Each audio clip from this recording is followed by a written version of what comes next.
Saito is a weak bum who gets summoned to a magic academy by a mage who treats him like a peasant. However, when he discovers a secret ability to master any weapon he touches, every baddie on campus begs him to use his special sword to clap them.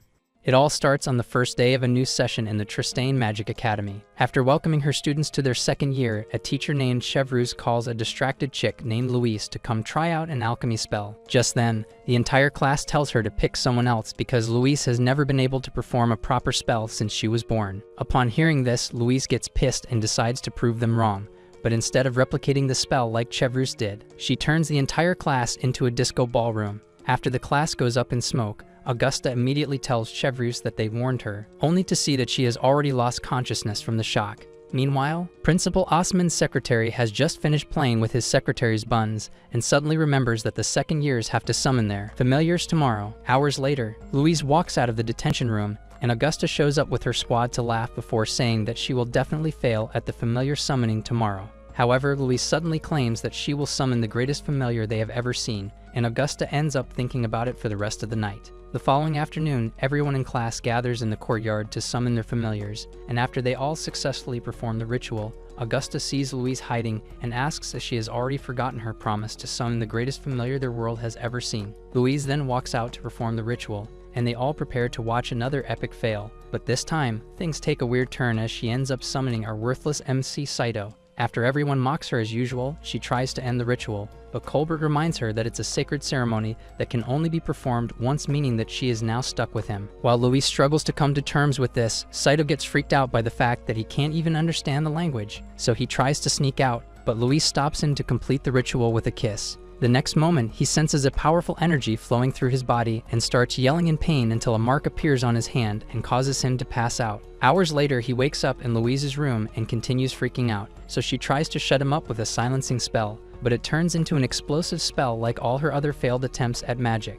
However, when he gets back up and tries to attack her, she realizes that they can finally understand each other's language and carefully explains his situation to make sure he understands that she basically owns him. Just as she takes a moment to catch her breath from all the talking, he runs out the door to escape, but ends up seeing Gooch working his magic on an innocent first year too stupid to realize that he is a playboy. After Saito slips past him, Louise tells him to stop being so useless all the time, so he joins her to chase Saito and eventually uses levitation magic to capture him. Several minutes later, Saito explains he came from a place named Japan and tells Louise to send him back ASAP, but she tells him to forget about it and suddenly starts stripping. While covering his eyes, he asks how she can be so comfortable stripping in front of him, so she reminds him that he is nothing but a worthless slave she now has to tolerate. After telling him to make sure her clothes are washed for tomorrow, she climbs into bed, but he gets pissed and says he will never do her laundry. However, when she reminds him that she is the only one capable of taking care of him, he reluctantly agrees and crawls onto a mat to sleep. The following morning, he wakes her up with clean clothes and says she has to take the chain off him since he doesn't have anywhere to run to,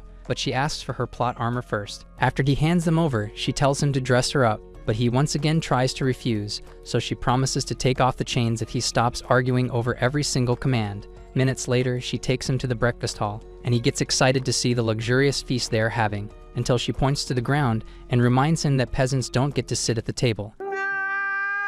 After munching on stale bread for breakfast, he follows her outside and asks why she didn't just leave him in the room, before asking why everyone is playing with their familiars. Just as she explains that they have to spend the day building a strong bond with their familiars, Augusta shows up with her flaming salamander to show off as usual. As soon as she leaves, Louise takes her anger out on Saito and orders him to get her some tea, so he leaves and accidentally bumps into a maid on the way out. He immediately helps her with the spilled cake, but she recognizes the sign on his hand and asks if he is the peasant familiar everyone is talking about. After he introduces himself, Gooch starts demanding for his cake, so he offers to take it, but Siesta reminds him that it was just on the floor. Saito still insists on taking it to him as revenge for what he did last night, and Gooch barely notices as he cooks up diabolical lies to keep his girl, Margarita, from realizing that he is a professional-grade cheater. Just as she mentions a rumor about him raising up a first-year girl, Saito thanks him for the save last night and says he finally understands the class ranking system, because the brown cloak on the girl from last night obviously means she was a first year.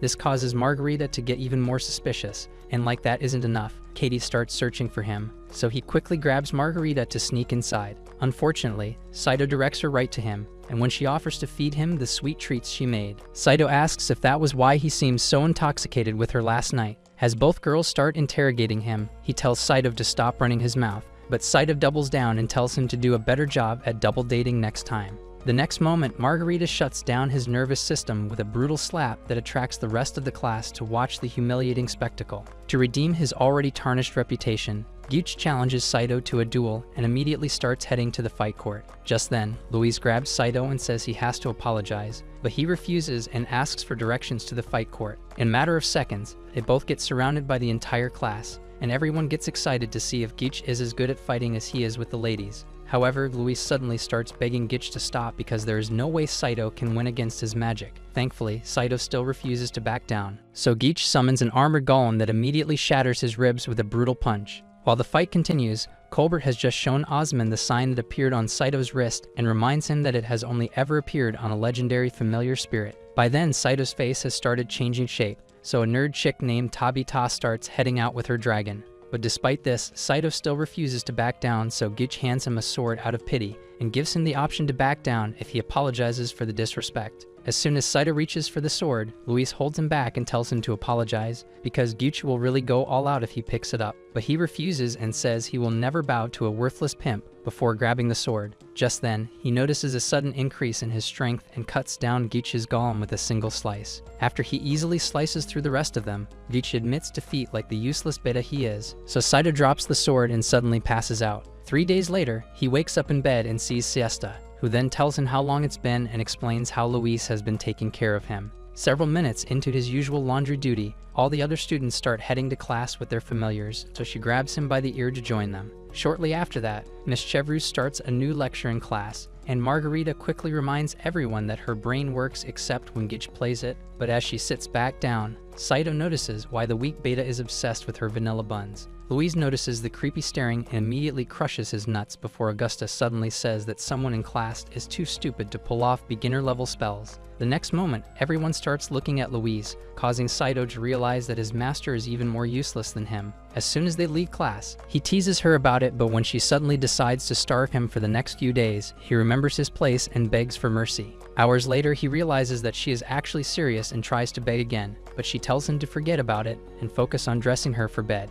After obeying her orders, he reminds her of her responsibility to make sure he is okay. So she decides to let it slide until he gets a little too excited and says that she has more of a shot at growing her milkers than she has with magic. As extra punishment for the disrespect, she makes him sleep outside, but Siesta, who happened to be passing by, takes him down to the kitchen for an all-you-can-eat buffet. He gets surprised by the hospitality from all the workers until the head chef, Marteau, says they all became a fan after he defeated Gyuch and showed that you don't need special abilities to stand up to magic users. Saito then tries to explain that he doesn't even know how he did that. But Marteau's love reaches new heights, and he suddenly asks for a smooch on his hot mouth. After pushing him away, Saito quickly finishes the meal and heads out with Siesta to thank her for nursing him back to health. However, she tells him that it was actually Luis that brought him back from the other side with a very expensive potion. Upon hearing this, he tells her not to give Louise any credit because she probably has a lot of money lying around, but then she suddenly asks if they can have a more personal discussion sometime in the future. This catches Saito off guard,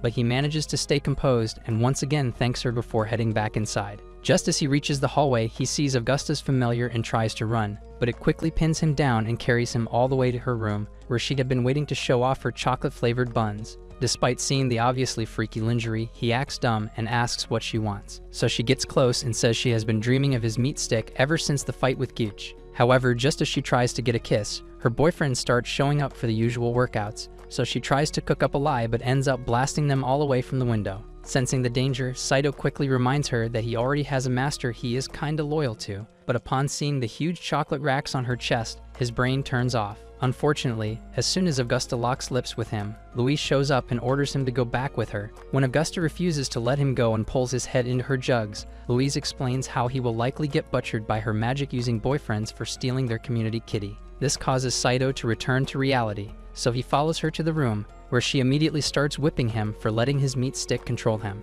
After begging her to stop, he finally grabs a hold of her arm and asks if she is jealous that he gave someone attention, but she responds by crushing his nutsack and stomping on his head, while explaining how her family and Augusta's had been beefing since the dawn of time. Moments later, he explains how Augusta's salamander dragged him to her room, and when she asks why he couldn't find a sword to defend himself, he claims to have no idea how he even won the fight against Gyuch, causing her to realize that he's still the pathetic weakling he was when she first summoned him. She then takes a moment to think before telling him to go to bed, because they have to wake up early for something. As he immediately grabs some straw to head out, she tells him to stay in the room in case Augusta tries to get freaky again. But he misunderstands and thinks she actually has a soft spot for him, so she decides to beat some sense into his empty skull. Early the next day, Augusta gets ready to go win his heart, but after seeing him leaving with Louise, she quickly runs to Tabitha's room to ask for help following them. After she cooks up a sob story about how Louise is keeping her from her one true love, Tabitha summons her dragon to track them down.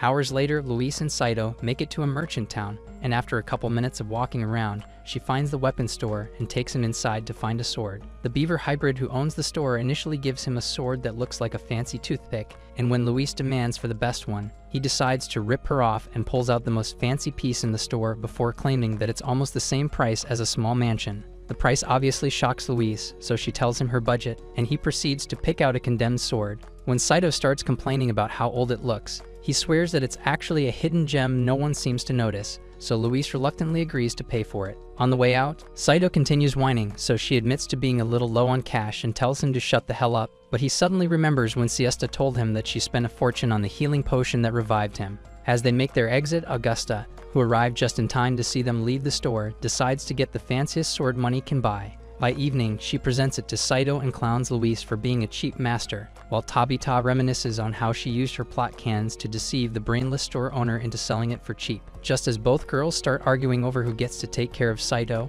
the rusty sword tells them to shut the hell up so he can sleep. They both immediately get close to make sure it's not a case of collective madness, and after the sword introduces itself as Delfinger, Saito agrees to keep it while Louise wonders why she always gets the abnormal stuff. Days later, Osmond signs an agreement for a wealthy count named Mott, who then thanks him before turning to leave. Upon reaching the door, he sees Secretary Milkbags and immediately asks her to dinner, so she quickly covers her assets and thanks him for the offer. Once inside, she asks Osman what he came for, but he tells her to focus on a mage thief that recently started stealing valuable stuff from magic users. She then tries to figure out who they could be, but Osman starts teasing her cakes with a toy, so she decides to beat him up again. By sundown, many hours later, Saito tries to wash silk lingerie, but he quickly gets confused, so Siesta shows up and helps him with it before asking where he came from, because every regular person should know how they wash silk clothes. Instead of going through the whole process of explaining 21st century Japan, he simply tells her he came from a faraway land, but then she suddenly thanks him for everything he has done since he showed up. After she also claims to feel a lot better about her job because of him,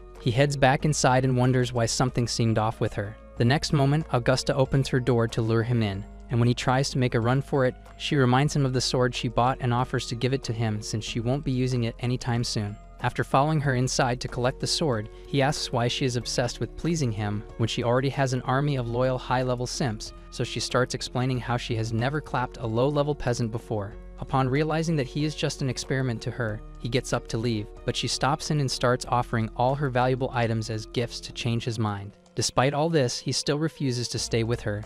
Come on, man. So she pounces and admits that she enjoys it when he plays hard to get. Louise then shows up to rescue him and asks why he even wanted the sword since he had already chosen Delfinger. The next morning, she tells him to stay outside with all the other familiars, but after she leaves, he quickly gets fed up with the other familiars and starts heading inside when Marteau suddenly offers to feed him again. In the kitchen moments later, he stuffs his face as fast as possible before asking for Siesta because he hasn't seen her all day. Just as he apologizes for forgetting that she doesn't work in the kitchen, Marteau tells him that she actually quit and went to work for Count Mott just before sunrise. Later in the afternoon, he tells Louise about it and asks why she would just go to work for someone like that. So Delfinger explains how sudden job placements like that definitely mean that she is going to be draining Mott's pipe for the rest of her life. A couple minutes later, Geach starts working his magic on Margarita again, and when Saito shows up, he panics, but Saito tells him to relax because he just wanted to ask a couple questions. Shortly after their conversation, Louise notices that he hasn't come back inside for dinner, just as Augusta also shows up with a feast she prepared to win him over.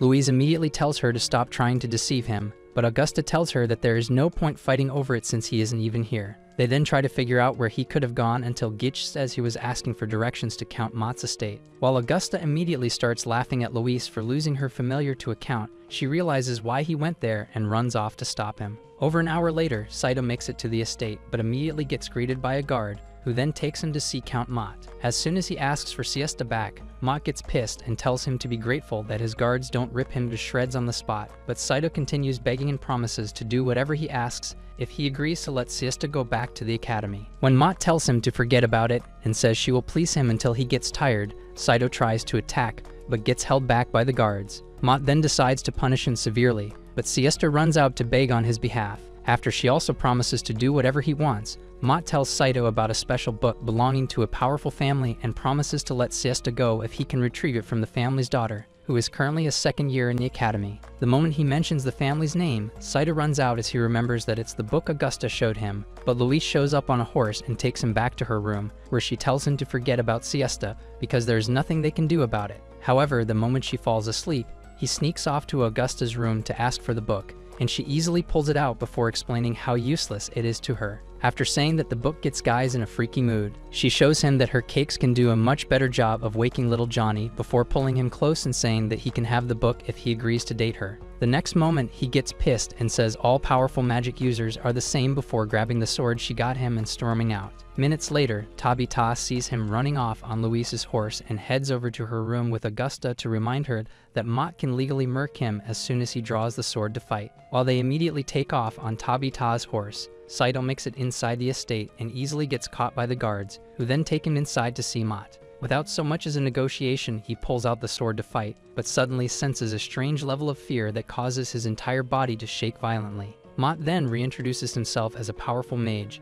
and knocks over a vase before attacking him with the water. Just as he prepares ice swords to finish Saito off, Luis runs inside to save him and begs Mott to show mercy to her brain-dead slave. When Mott refuses and tells her to start calling her folks to discuss punishment, Augusta pulls out the special book he asked for and introduces herself to him. As soon as he collects it and agrees to let it slide, Saito asks for Siesta, and he also tells the guard to send her back before pulling out a corn magazine. Upon seeing it, Saito realizes that it was definitely summoned from the regular world, which means there might be hope for him after all. Back at the academy later that night, Siesta thanks him with a kiss, and he remains delirious because of it, so Louise decides to starve him until he starts hearing voices from the other side. A couple nights later, the mage thief known as Sandy breaks into another estate to steal a prized necklace as preparation for a major heist. At the academy the following day, Louise gives up on teaching Saito to march and takes a moment to think before accepting that he is completely useless. When he asks why she is so fixated on teaching him a skill, she tells him about the annual exhibition where all second-year students have to display the special talent of the familiars they summoned. After he tells her to forget about it, she explains how important it is and says she is tired of being laughed at by all the other students. Saito then comes up with an idea to sing a song while washing her plot armor, since it's the only thing she ever taught him how to do. However, as soon as he finishes presenting the song, she pulls out the whip to flog the stupidity out of his brain. While trying to beg for mercy, he trips over his sword, and it suddenly gives her an idea. So she asks if he can just show off the sword skills he used on Geach instead. Unfortunately, the fact that he almost became human kebab in Mott's estate prompts him to tell her that the fight with Geach was an unexpected streak of luck, so she tells him to figure something out before heading to class. After hours of dancing around the courtyard, he gives up and asks Delfinger for help, but the rusty old sword calls him stupid for even asking that and says he is only built for actual combat. Just then, Siesta shows up and asks what he is up to, but he immediately remembers her kiss from the other night and steps back to resist her charms. However, she only asks if he is practicing for the exhibition and wishes him luck, because all the other students are working hard to impress Princess Henrietta. Meanwhile, Longueville has just started listing out the preparations to be made ahead of Henrietta's visit, but Osmond focuses on his familiar, who is currently trying to see her goods, the moment she notices and tries to squash the freaky mouse. It runs back to Osmond and apologizes for not getting a good look, before Longueville takes her anger out on him. By then, Siesta has just finished showing Saito how much effort the other students are putting in to please Henrietta, so she grabs his hand to wish him luck again before leaving to help with the other preparations. Later that night, Colbert tells the guards protecting the academy's vault to focus on the main gates during Henrietta's visit, and when Longueville asks why, he reminds her that it's already fortified by incredibly powerful magic and claims that no thief would be stupid enough to attack the vault while the princess is around. The next day, all the students gather outside to welcome Henrietta, and as soon as she steps out of the carriage, Geach forgets that Margarita even exists, while Augusta deludes herself into thinking that her milkers make her more beautiful than Margarita. Saito, on the other hand, shamelessly gushes over her, so Luis tells him to stop but seems to be more excited than anyone else. After dinner, she returns to her natural hateful state as Saito continues to disappoint her with his pathetic sword skills, and once again suggests doing the plot armor concert. Just then, they hear someone knocking, so he opens the door and watches in shock as Henrietta runs in to hug Louise. Turns out they were very good friends several years ago and promised to always look out for each other no matter what. After Louise quickly drops to her knees and tells Henrietta that she shouldn't have come to such a low-class room, Henrietta tells her to stop the excessive glazing and says she has been waiting for a chance to meet her ever since her dad passed. When Saito tries to ask for more details about the relationship, Louise pins him to the ground for thinking a peasant like him has the right to speak. However, Henrietta tells her not to worry and admits that she has been curious to meet the famous familiar that pulled the sword against Mott. Upon hearing this, Louise asks how they didn't get into trouble if news already reached the palace, so Henrietta reminds her of their promise to look out for each other. Louise then forces Saito to show gratitude before seeing Henrietta out with a warm hug. Before leaving, she wishes Saito luck with the familiar presentation tomorrow, and he immediately tries to work his magic on her, only to get aggressively whipped and humiliated by Louise. The next day, all the students put on an amazing show with their familiars, and after Tabita's dragon steals the spotlight, Louise accepts that they will only receive insults, so she tells Saito to simply introduce himself and walk off stage. Moments later, she climbs on stage with him and tolerates the usual insults so they can leave as soon as possible. But Saito pulls out Delfinger to show off his new skill, only to end up embarrassing her even more. It gets to the point that even the weak playboy he once defeated joins to insult them, so Louise drags him out by the ear to end their humiliation ritual. At the same time, the mage thief has just realized that the lock on the academy vault is much too complex for her level of magic, so she quickly jumps out and summons a Titan-class golem to break into it, only to get stopped by an even stronger barrier. The next moment, Louise and Saito walk in on her failed attempt, so she immediately launches an attack while Tabita gets announced as the winner of the familiar tournament. Luckily, Saito manages to push Louise out of the way, but he gets captured by the golem, so Louise decides to stay and fight back to protect him. Despite knowing that she barely has any control over her magic, she conjures up a spell to blast the golem, but it misses and cracks the wall the mage thief had been struggling to put a dent in. She initially gets shocked by the power of Louise's failed blast, but decides to use it to her advantage by finally breaking into the vault. By then, everyone at the ceremony begins to wonder where the loud bang came from, so Tabita takes off on her dragon but ends up being a little too late, as the mage thief finally obtains the Staff of Destruction and drops Saito before leaving. Hours later, Osmond sees the letter she left to taunt him and receives word that the knights could only find a pile of rubble, which is likely the golem she summoned earlier. While he wonders how the kingdom's sacred treasure could get stolen so easily, Henrietta catches up with Louise to ask if she is okay, and when Louise apologizes for letting the thief get away, Henrietta tells her not to worry about it and leaves to make a formal report at the palace. Saito then notices the worried look on her face and asks if it's really that big of a deal, so she tells him about the slowly increasing hostility Henrietta has been facing. After realizing that being a royal isn't all sunshine and diamonds, he asks Louise why she didn't run when the golem captured him, so she reminds him of her duty as the mage who summoned him. In class the following day, Augusta resumes her mission to clap Saito by feeding him until Louise loses it and attacks him. Augusta then tells her to accept their new reality because they won't be receiving any lectures until the Academy retrieves the sacred treasure. The next moment, Colbert rushes in and takes the both of them, as well as Tabita, to Osmond's office, where Longueuil explains the rumors she heard of a suspicious person living in an old hut out in the woods. After she hands over a sketch she was able to get, the girls immediately recognize the thief, so Colbert offers to alert the palace, but Osmond decides that they have to get it back themselves so the thief won't escape. However, when he asks for volunteers to go take her down, the usually boastful mages all remain silent until Louise raises her wand and offers to handle it on her own. Augusta immediately raises her wand as well to make sure Louise doesn't get all the credit, and Tabita decides to join just because the both of them might end up attacking each other instead of the thief. Upon seeing this, Osmond reveals that Tabita is actually a knight and also explains how powerful Augusta is, but his tongue gets tied when he tries to say something good about Louise, so he decides to focus on the fact that she managed to summon Saito. After Longueuil offers to lead them to the thief's hideout, they all get a carriage and begin the journey into town. Moments later, Saito asks why a noble would be stealing from other high-ranked members of society, so Longueuil tells him that not all mages are actually nobles. She goes on to explain how some of them lose their nobility and end up becoming criminals or regular peasants, but when she admits that she also lost her nobility, Augusta gets intrigued and asks how she managed to get a job as Osmond's secretary despite it. Ignoring the obvious fact that the old geezer is a sucker for young milkers, she claims he is just a naturally kind person, but Augusta continues asking how she lost her nobility until Louise tells her to stop being rude. She then decides to focus on getting freaky with Saito instead, and that naturally causes Louise to get pissed, so he holds them back from starting a fight. The next moment, Augusta gives him the sword she bought and says he will definitely need it because Delfinger might snap after a single attack.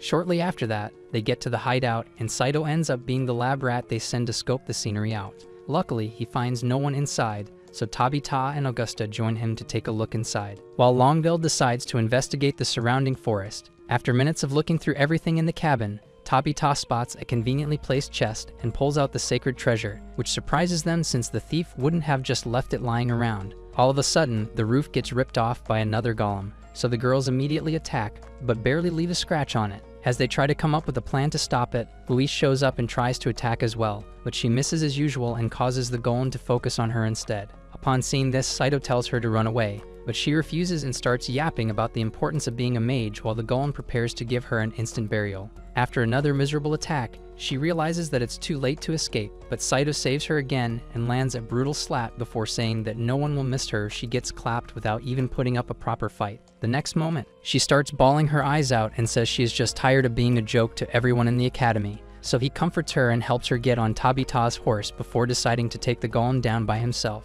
As the girls fly off, he pulls out Augusta's sword and charges in with every ounce of energy left in his body, but the sword snaps in half as soon as he lands the first strike. Just as his adrenaline rush turns to fear, Delfinger offers to help him out, but Saito hesitates and asks how he plans to help when the gold sword couldn't do a thing. Delfinger then asks if he has a better idea, so he agrees to it and finally activates the power he used against Geach. With his strength amplified, he tears through the golem with ease, but it quickly regenerates from all his attacks, causing him to realize that it might take a lot more than powerful slices to win. Louise notices this and grabs the Staff of Destruction from Augusta before jumping off the dragon with levitation magic. Just then, Saito takes a close look at the supposed staff and realizes that it's actually a rocket launcher, so he quickly grabs it from her and finally destroys the golem by blasting its head. After Augusta hugs him as a reward for being so talented and brave, they start to wonder why the thief wasn't with the golem until Longbill grabs the launcher and says it was her this entire time. She then explains how she lured them out because she couldn't figure out how to use it, and after calling Saito a name used to address a legendary familiar, she tries to blow them up but gets disappointed when nothing comes out. As she tries to figure out why, Saito quickly knocks her out and explains that it only has one rocket equipped before they all head back to the academy. After thanking them for the save, Osmond promises to throw a banquet for the girls and tells them to expect rewards from the palace, but when they ask if Saito will be getting any, he reminds them that he is the only noble that doesn't discriminate. Saito then says that all he wants is answers, so the girls head out while he asks Osmond how the launcher ended up in their world. It all happened 30 years ago when Osmond was about to get eaten by a dragon, but got saved by a soldier who suddenly appeared with 2 launchers and passed out from his injuries. Osmond further explains how they buried him with the first launcher and kept the second as a sacred treasure, but the history lesson leaves Saito even more pissed than when he first arrived because he still can't find a clue to get back home. Hours later, Louise shows up for the ball and suddenly becomes the center of attention, but she ignores all her previous haters and heads straight to Saito, who then admits that she doesn't look like the usually toxic boss he sleeps with every night. When the music starts playing, he tells her to go dance with the other nobles, but she swallows her pride and asks him to dance with her instead, so he takes her to the floor and quickly masters the steps. She then apologizes for not believing what he said about being from another world and gets a little sad that he wants to go back. However, she decides to ignore her own feelings for once and thanks him for saving her, while Delfinger watches and wonders if he will ever find a sassy girl sword to spin around like that. The following day, Henrietta invites them both to the palace to congratulate Louise on her promotion in rank and also commend their efforts in taking down Longbill. When she extends her hand and asks Saito to promise that he will always look after Louise, he gets confused by the gesture, so Louise explains that he has to kiss her as a show of respect. However, the slow-brained creep misunderstands and suddenly pulls Louise in for a sloppy kiss Yeah, boy. that instantly short-circuits her nervous system. Moments later, Louise redecorates his face and promises to unalive herself along with him if Henrietta wants, but she decides to let the kiss serve as his reward for everything. Louise still asks for a way to properly apologize for the blatant disrespect, so she tells them both to live in town for some time and hands Louise a royal ID before explaining how she started receiving rumors of some of the locals being mistreated by nobles. Due to the severity of punishments given to normies who stand up to nobles, no one has ever dared to fight back, so she begs them to go undercover and figure out what is really going on. Shortly after that, Louise changes into regular people's clothes and sets out with Saito to begin the mission, but they hit their first roadblock when she hears the outrageous price being paid for a horse. Moments later, even the regular hotel for nobles ends up being way out of their budget. So they spend most of the day looking for affordable luxury because Louise continues insisting that she can't sleep in peasant inns. When Saito starts complaining about it, she gets pissed and tells him to stop following her so she can think. But by evening, he finds her at a water fountain and learns that she blew all their money at a casino. After laughing at how stupid she was for thinking she could win something on her first try, he suggests asking Henrietta for help, but Louise refuses and says they have to find a way by themselves. Just then, a fruity man-beast named Scarin shows up and gushes over how good Saito looks before offering to give them a room on the condition that they have to work for him. Several minutes later, he receives a proper welcome from the army of baddies working for him and thanks them for being so kind before introducing Louise as the latest member of the family. While he explains the fake backstory she cooked up, Saito joins a chick named Jessica to wash dishes and quickly works his riz on her while Louise boils with jealousy. The next moment, Scarin tells everyone that they will be spending the week competing for who gets the highest tip and reveals a magical outfit as the ultimate prize. When he explains how its magic causes customers to empty their wallets for whoever wears it, Louise decides to win at all costs so she can return to a life of luxury. However, her motivation suddenly fades away after her very first client starts paying more attention to her perfect skin than the drink he ordered. When he tries to grab the melon seeds, she spills the wine all over him and tries to put him in his place, but Scarin quickly jumps in to distract the customer. Minutes later, Saito manages to calm her down and reminds her that it's the only way they can afford a place to stay, but she continues rambling about how miserable she feels, so he gives up and decides to turn in for the night. Shortly after that, he falls asleep, but she stays up wondering how he adapts so easily until a bunch of bats suddenly attack her. She then sneaks into his blanket to spend the night and goes on to spend the rest of the week traumatizing Scarin's customers, while Saito gets even closer to Jessic and gets shocked when she tells him that Scarin is actually her dad. During one of her shifts, Scarin decides to bench her since most of the customers already hate having to put up with her attitude and melon seeds, but this causes her to finally notice that Jessica's jugs are the reason Saito has been so obsessed with her, so she knocks him out with a bottle. Minutes later, he wakes up in her room, and after explaining what happened, she asks for the truth about his relationship with Louise. This catches him off guard, so he tries to remember the lie they started with, but Jessica tells him to forget about it because she already knows that Louise is actually a noble. She further explains how her bossy attitude was an instant giveaway, so Saito admits that it's true but tells her to stay away from them if she doesn't want any trouble. This only causes Jessica to get a lot more curious, so she crawls over to him and promises to let him hit if he tells her all about their secret mission. The next moment, Louise barges in and demands to know what they are doing, so he jumps out of the bed and claims that he was just gathering valuable intel from her. After saying that the only intel he collected is the texture of her jugs, Louise crushes his baby maker and tries to drag him out, but Jessica stops her and asks how she plans to win the tip contest with her surfboard chest. By the following evening, she loses hope since it's the last day and she still hasn't received a single tip. But then a human walrus named Turen suddenly walks in with his guards and chases everyone else away. While Scarin immediately starts stroking his ego, Jessica tells Saito how he torments the locals with his power as a noble and leaves them no choice but to accept the torture since he is in charge of tax collections. The next moment, Louise foolishly decides to serve him as she thinks he might be her ticket to the magic outfit, but her hopes get dashed when he takes one look at her flat chest and asks Scarin why he is hiring guys to dress up as chicks. When he still tries to check if there is anything there, she attacks him and immediately gets surrounded by his guards, so Saito jumps in to protect her but realizes that he left Delfinger in the room. Luckily, Louise kept her wand strapped to her legs, so she blasts Turen's teams before showing them Henrietta's letter and revealing who she really is. Turen immediately offers her all his money and promises to never trouble the locals again, so she lets him off with a warning and ends up winning the contest as she received more tips than any of the girls got throughout the week. Later that night, she puts it on for Saito, who then loses motor function in his brain the moment she steps out. The next day, they both make it back to the academy, but Louise gets tired of Saito grabbing her chesticles and kicks him off the horse. Just then, Augusta sees them and says she thought Louise had already left on vacation before giving Saito one last taste of her jugs and telling them that she is going to see Tabita's home. Shortly after that, she tells Tabita that she is also an exchange student before explaining how she got expelled from her previous school and became the black sheep of the family, which was why they sent her away. Just as she tries to ask for Tabita's backstory, a local farmer stops their carriage and explains to Augusta that there is a flood up ahead. Back in the academy at the time, Louise has just given Saito all her piled up laundry, and after she barks the usual orders, he heads out and wishes their mission could have gone on for longer. However, after seeing Gooch and Margarita having the usual fight, he decides that the academy isn't so bad after all.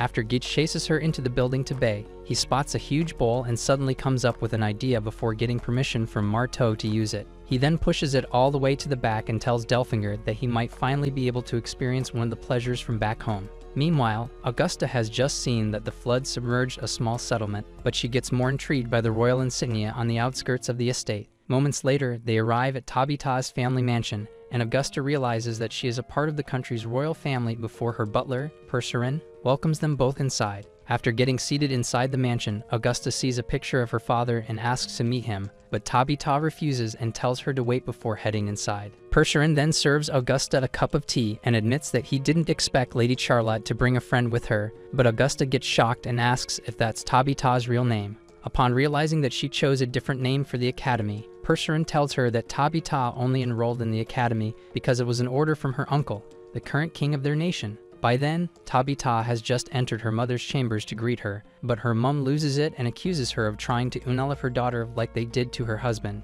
While Tabitha continues listening to her hurtful words, Percerin tells Augusta that Tabitha's dad got murked by his older brother 5 years ago because they had to fight over who would become the new king. Despite this, a lot of people still wanted to wipe out the entire family, and during a ball a little while after her dad got unalived, a conniving mage tried to poison Tabitha, but her mum noticed at the last moment and drank it all. Although it didn't send her to the other side, she lost her sanity to the curse infused into the drink and has remained broken ever since. Leet that wasn't enough. Tabitha was forced to take on extremely dangerous missions by the same people, but because she managed to survive every single one, they sent her away to the academy. Just then, Tabitha returns from her mother's chambers, so Augusta asks if they can go take a bath to wash off all the sweat from their journey. Hours later, Saito climbs into the makeshift bath he prepared and tries to get the full experience by dunking his head into the water. But Siesta sees it and gets closer to figure out what it is. The next moment, he jumps out and startles her in the process before quickly hiding his pickle. Despite knowing that he has nothing on, she still walks over to ask what it is,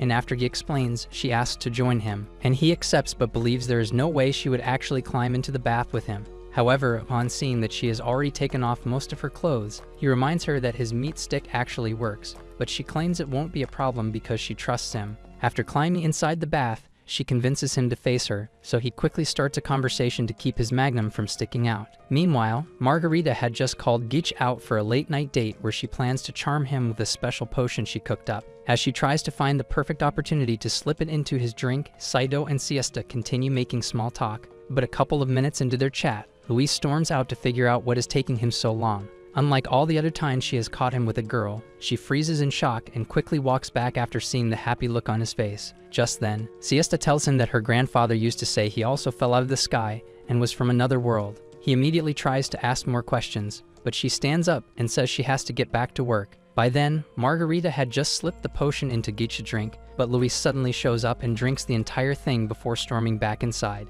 Minutes later, Saito gets back and tries to apologize for taking so long, but the potion suddenly alters her brain chemistry, so she hugs him and asks how he could betray her love. As he struggles to figure out what kind of madness she is displaying, Margarita shows up to fix the mess she made. Meanwhile, Augusta watches over Tabitha as she sleeps and reminisces on the quest Percerin said her uncle wanted her to complete. She could already tell that it was going to be another indirect attempt to unalive her, so she offered to help and realized that she knew so little about her best friend. Just then, Tabitha experiences a nightmare about the night her mother was poisoned, so she climbs into the bed to comfort her. Early the next day, Louise stops Saito from leaving so they can cuddle together in her bed, but he refuses and says he has important business to attend to, causing her fragile heart to shatter into a million pieces. While staying back to comfort her, he thinks back to the previous night when Margarita explained how she suddenly swallowed the entire glass that was meant for Geach. As soon as the words left her mouth, Geach claimed to be happy that she was willing to go that far for his love, but as he tried to reward her with a kiss, Saito interrupted to remind them that they needed to fix Louise. Unfortunately, Margarita had no clue how long the potion would last and told him to expect her to be normal again in a year. Back in the courtyard, Louise continues professing her love, so he decides to play along until Siesta shows up and starts twitching as she struggles to contain her anger. Upon seeing this, he tries to explain that it's all a misunderstanding, but Louise gets jealous and asks if the sloppy brain she plans to give him won't be enough. Her careless display of obsession eventually gets to Siesta, so she leaves, and after Louise also storms out in anger, Saito decides to follow the one with her senses still intact. When he tells Siesta that Luis is just under a spell, she gets pissed and tells him not to underestimate her intelligence because everyone knows that making love potions is strictly forbidden. After she walks out on him, he heads back to the room to receive another verbal assault from Louise, but upon opening the door, he sees that she has already prepared for the sloppy brain she promised and freaks out. She then explains that she had to go this far because he never tries to get freaky despite the fact that they live together. But he still tries to put her shirt back on, so she grabs him and swears that she has always wanted to do it.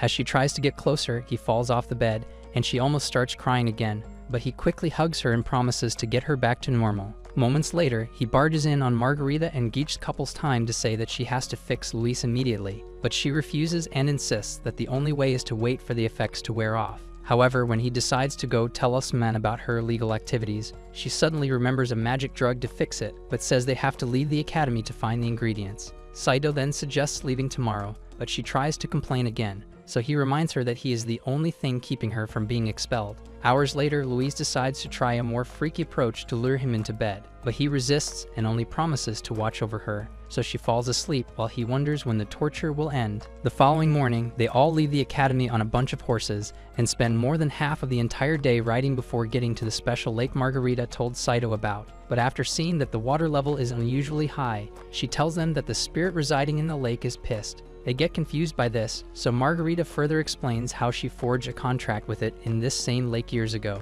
But seeing as it is currently flooding the entire town, it can only mean that the spirit has been provoked by something. Hours later, she drops some blood on her familiar and sends it into the water to find the spirit, who then reveals herself just a couple minutes later. As soon as she switches to a human form, Margarita reminds her of their contract and asks for her tears so they can help Luis, but the spirit refuses and tells them to leave. When Saito suddenly starts begging and promises to do anything in return, Margarita tries to stop him, but the spirit surprisingly accepts and tells him to stop the people attacking her because she is too busy flooding the area to handle them. Without even thinking about it, he accepts and immediately takes them all to the far edge of the lake, but when he tries to cook up a plan with Margarita, Luis pulls him back and asks if she is his new side piece, so he once again pretends to love only her just to avoid another cringy breakdown. The next moment, they see two mages about to attack the water spirit again, so Saito immediately tries to stop them, but Geech holds him back and says they need a plan. This causes Saito to think he might not be so bad after all, until he decides to use his magic from the woods while Saito handles the main attack. When he tries to make it sound like he is actually putting in effort, Saito supports his delusion just to stop him from yapping.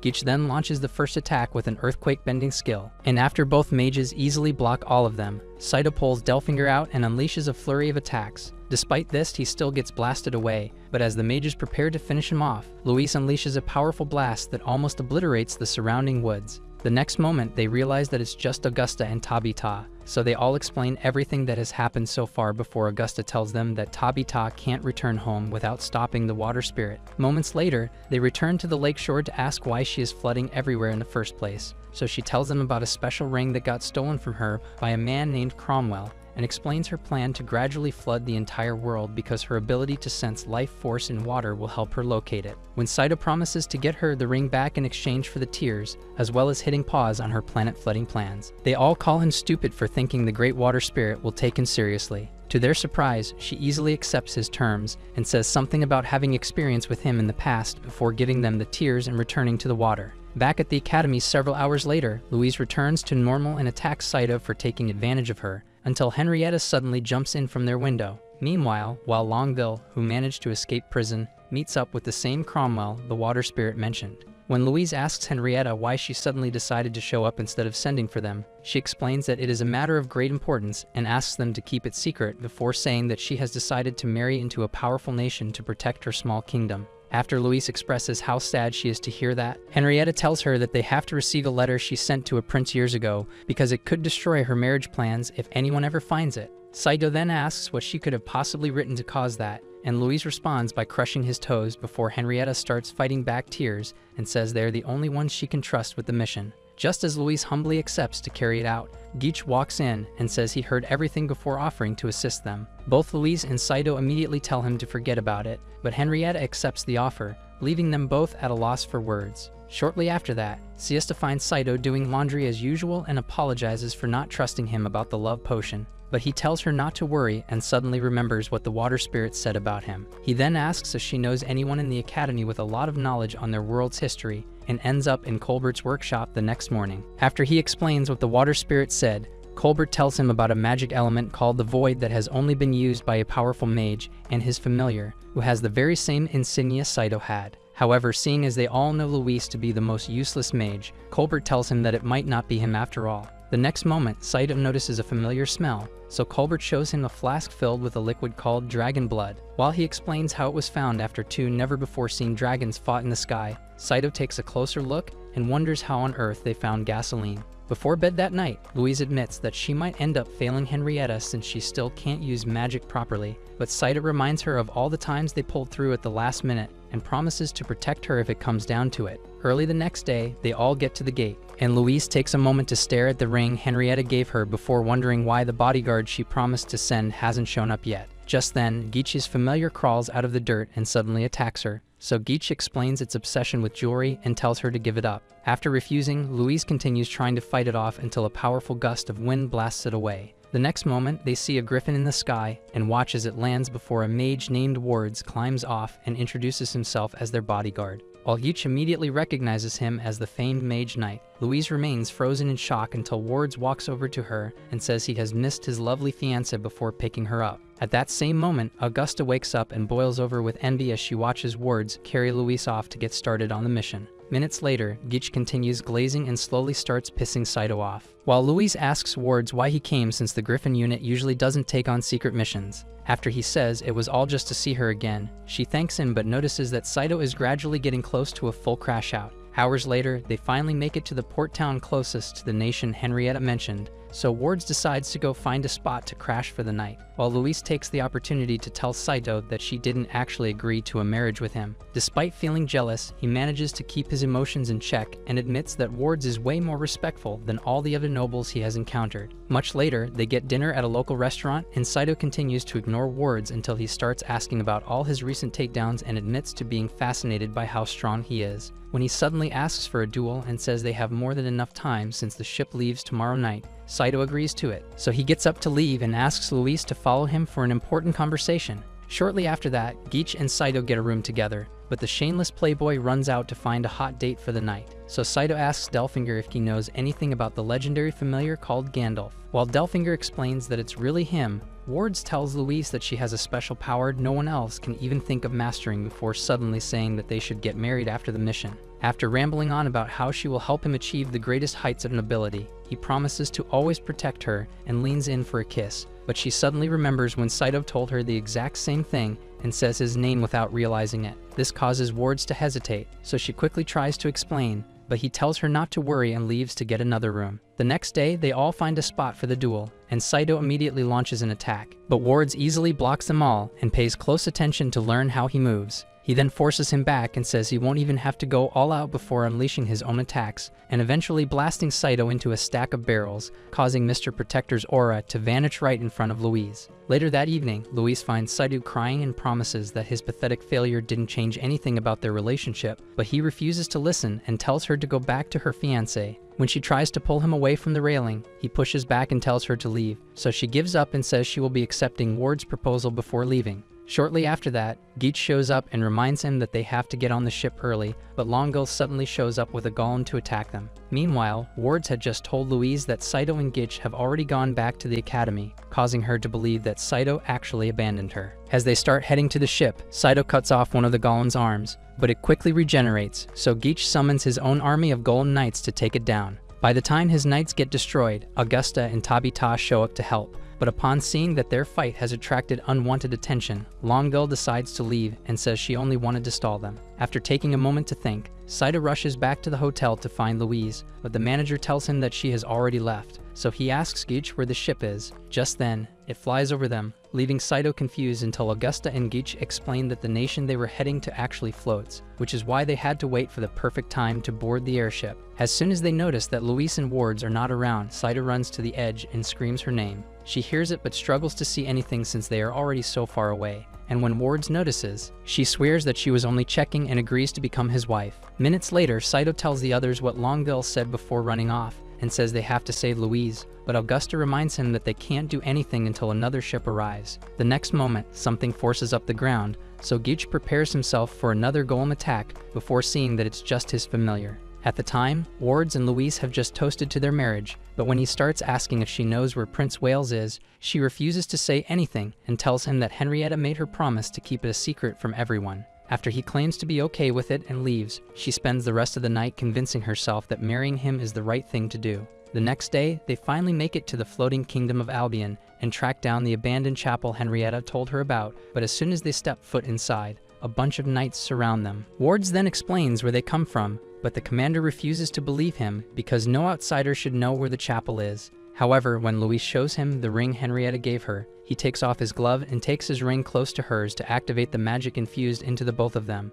Prince Wales then takes off his helmet and apologizes for the hostility before taking her into his office where he reads the letter Henrietta gave to her. After he hands over the letter she was worried about, Louise asks if he plans to turn himself over to the nobles raising a coup against his family. He initially tells her to stick to delivering letters, but upon realizing that she is genuinely concerned, he explains that there is a secret group puppeteering the enemy nobles and says he has to fight to the end to protect his nation. On her way out, Ward shows up and suggests getting married in the chapel, but she refuses and says they have to wait until they get back home. The next moment, he grabs her and says his organization needs her, but then she remembers that it's the same group Wales just mentioned and refuses to marry him. She then tries to escape, but Cromwell shows up and takes over her mind with the ring he stole from the water spirit. Minutes later, Wales starts wedding, but after Ward says his vows, Louise realizes what is happening and tries to fight back. Unfortunately, the ring's power ends up being too strong for her, but Saito finally shows up and calls out her name until the spell breaks off. Wards immediately asks how he even found them, so he explains how Geach's familiar tracked the scent of Louise's ring.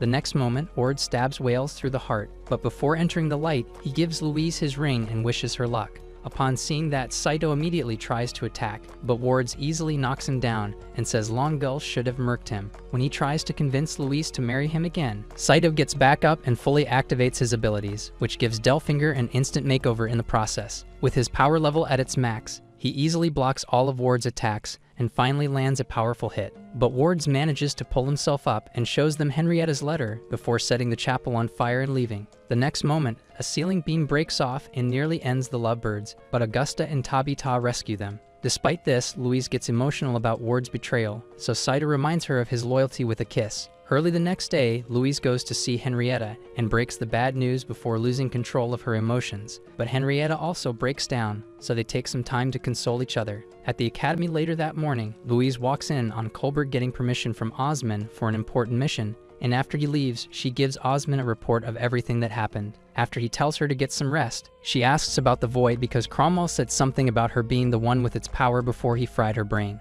Osmond then stops her from finishing the story and says it must mean that Saito is really the legendary Gandalf. Shortly after that, she tries to get changed, but he suddenly walks in with her laundry, so she hides and asks what took him so long to finish. When he starts the usual argument, she starts to wonder how he can act so normal after the kiss they shared, but then he tells her to cheer up considering everything she just went through. This causes her to think there might be hope for her love life after all until her plot armor slips off. Moments later, she notices that its band got ripped and asks how, but he claims to have no idea before suddenly remembering that he actually ripped it up while washing a couple days ago. He then tries to explain, but she suddenly pulls out the whip to teach him some manners and says he should pay more attention to her stuff. When he refuses to accept the punishment and reminds her that he is only doing all this because he doesn't have a choice, she tells him to leave if he really doesn't like it. As he immediately agrees to leave, she attacks him with a pillow, and instead of lashing out on the spot, he walks all the way to his bath and takes the anger out on his foot. He then tries to figure out why he suddenly kissed her,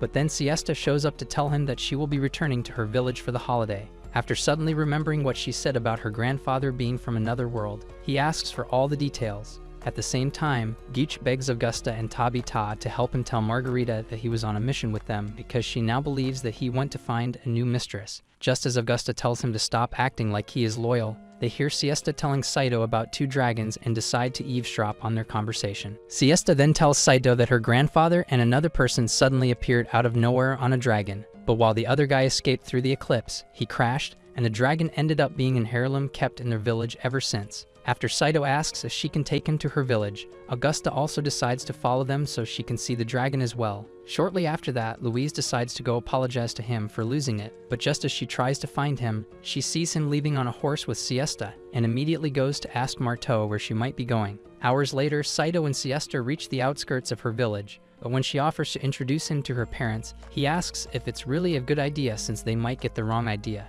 She then apologizes for trying to impose and runs off to find the location of the dragon, while he and Delfinger talk about how she is so much better than Louise. Several minutes later, Siesta returns with a map to the spot the dragon was hidden, but just as they try to leave, Augusta shows up and asks to join the treasure hunt. When Gitch says that it might be the only way to make up for how useless he was in Albion, Saito wonders what happened after Wales got murked. Meanwhile, Cromwell has just turned every civilian in the nation into his puppets so they can wage war against Tristane. Back in Siesta's village, the gang has just located a secret cave which should lead to the dragon, but after taking a couple steps inside, they hear footsteps and prepare for a fight. The next moment, they get attacked with lightning bolts, but Saito counters the attack before recognizing the voice and seeing Colbert with Louise. While he explains his expedition to also find the dragon, Saito and Louise continue their toxic arguments until Delfinger tells them that everyone has already left. Moments later, they all exit the cave and see what appears to be an abandoned hangar. But while Colbert works on breaking the lock, Saito notices a tombstone and gets shocked when he sees Japanese inscriptions written on it. As soon as Colbert opens the locks, they all go in,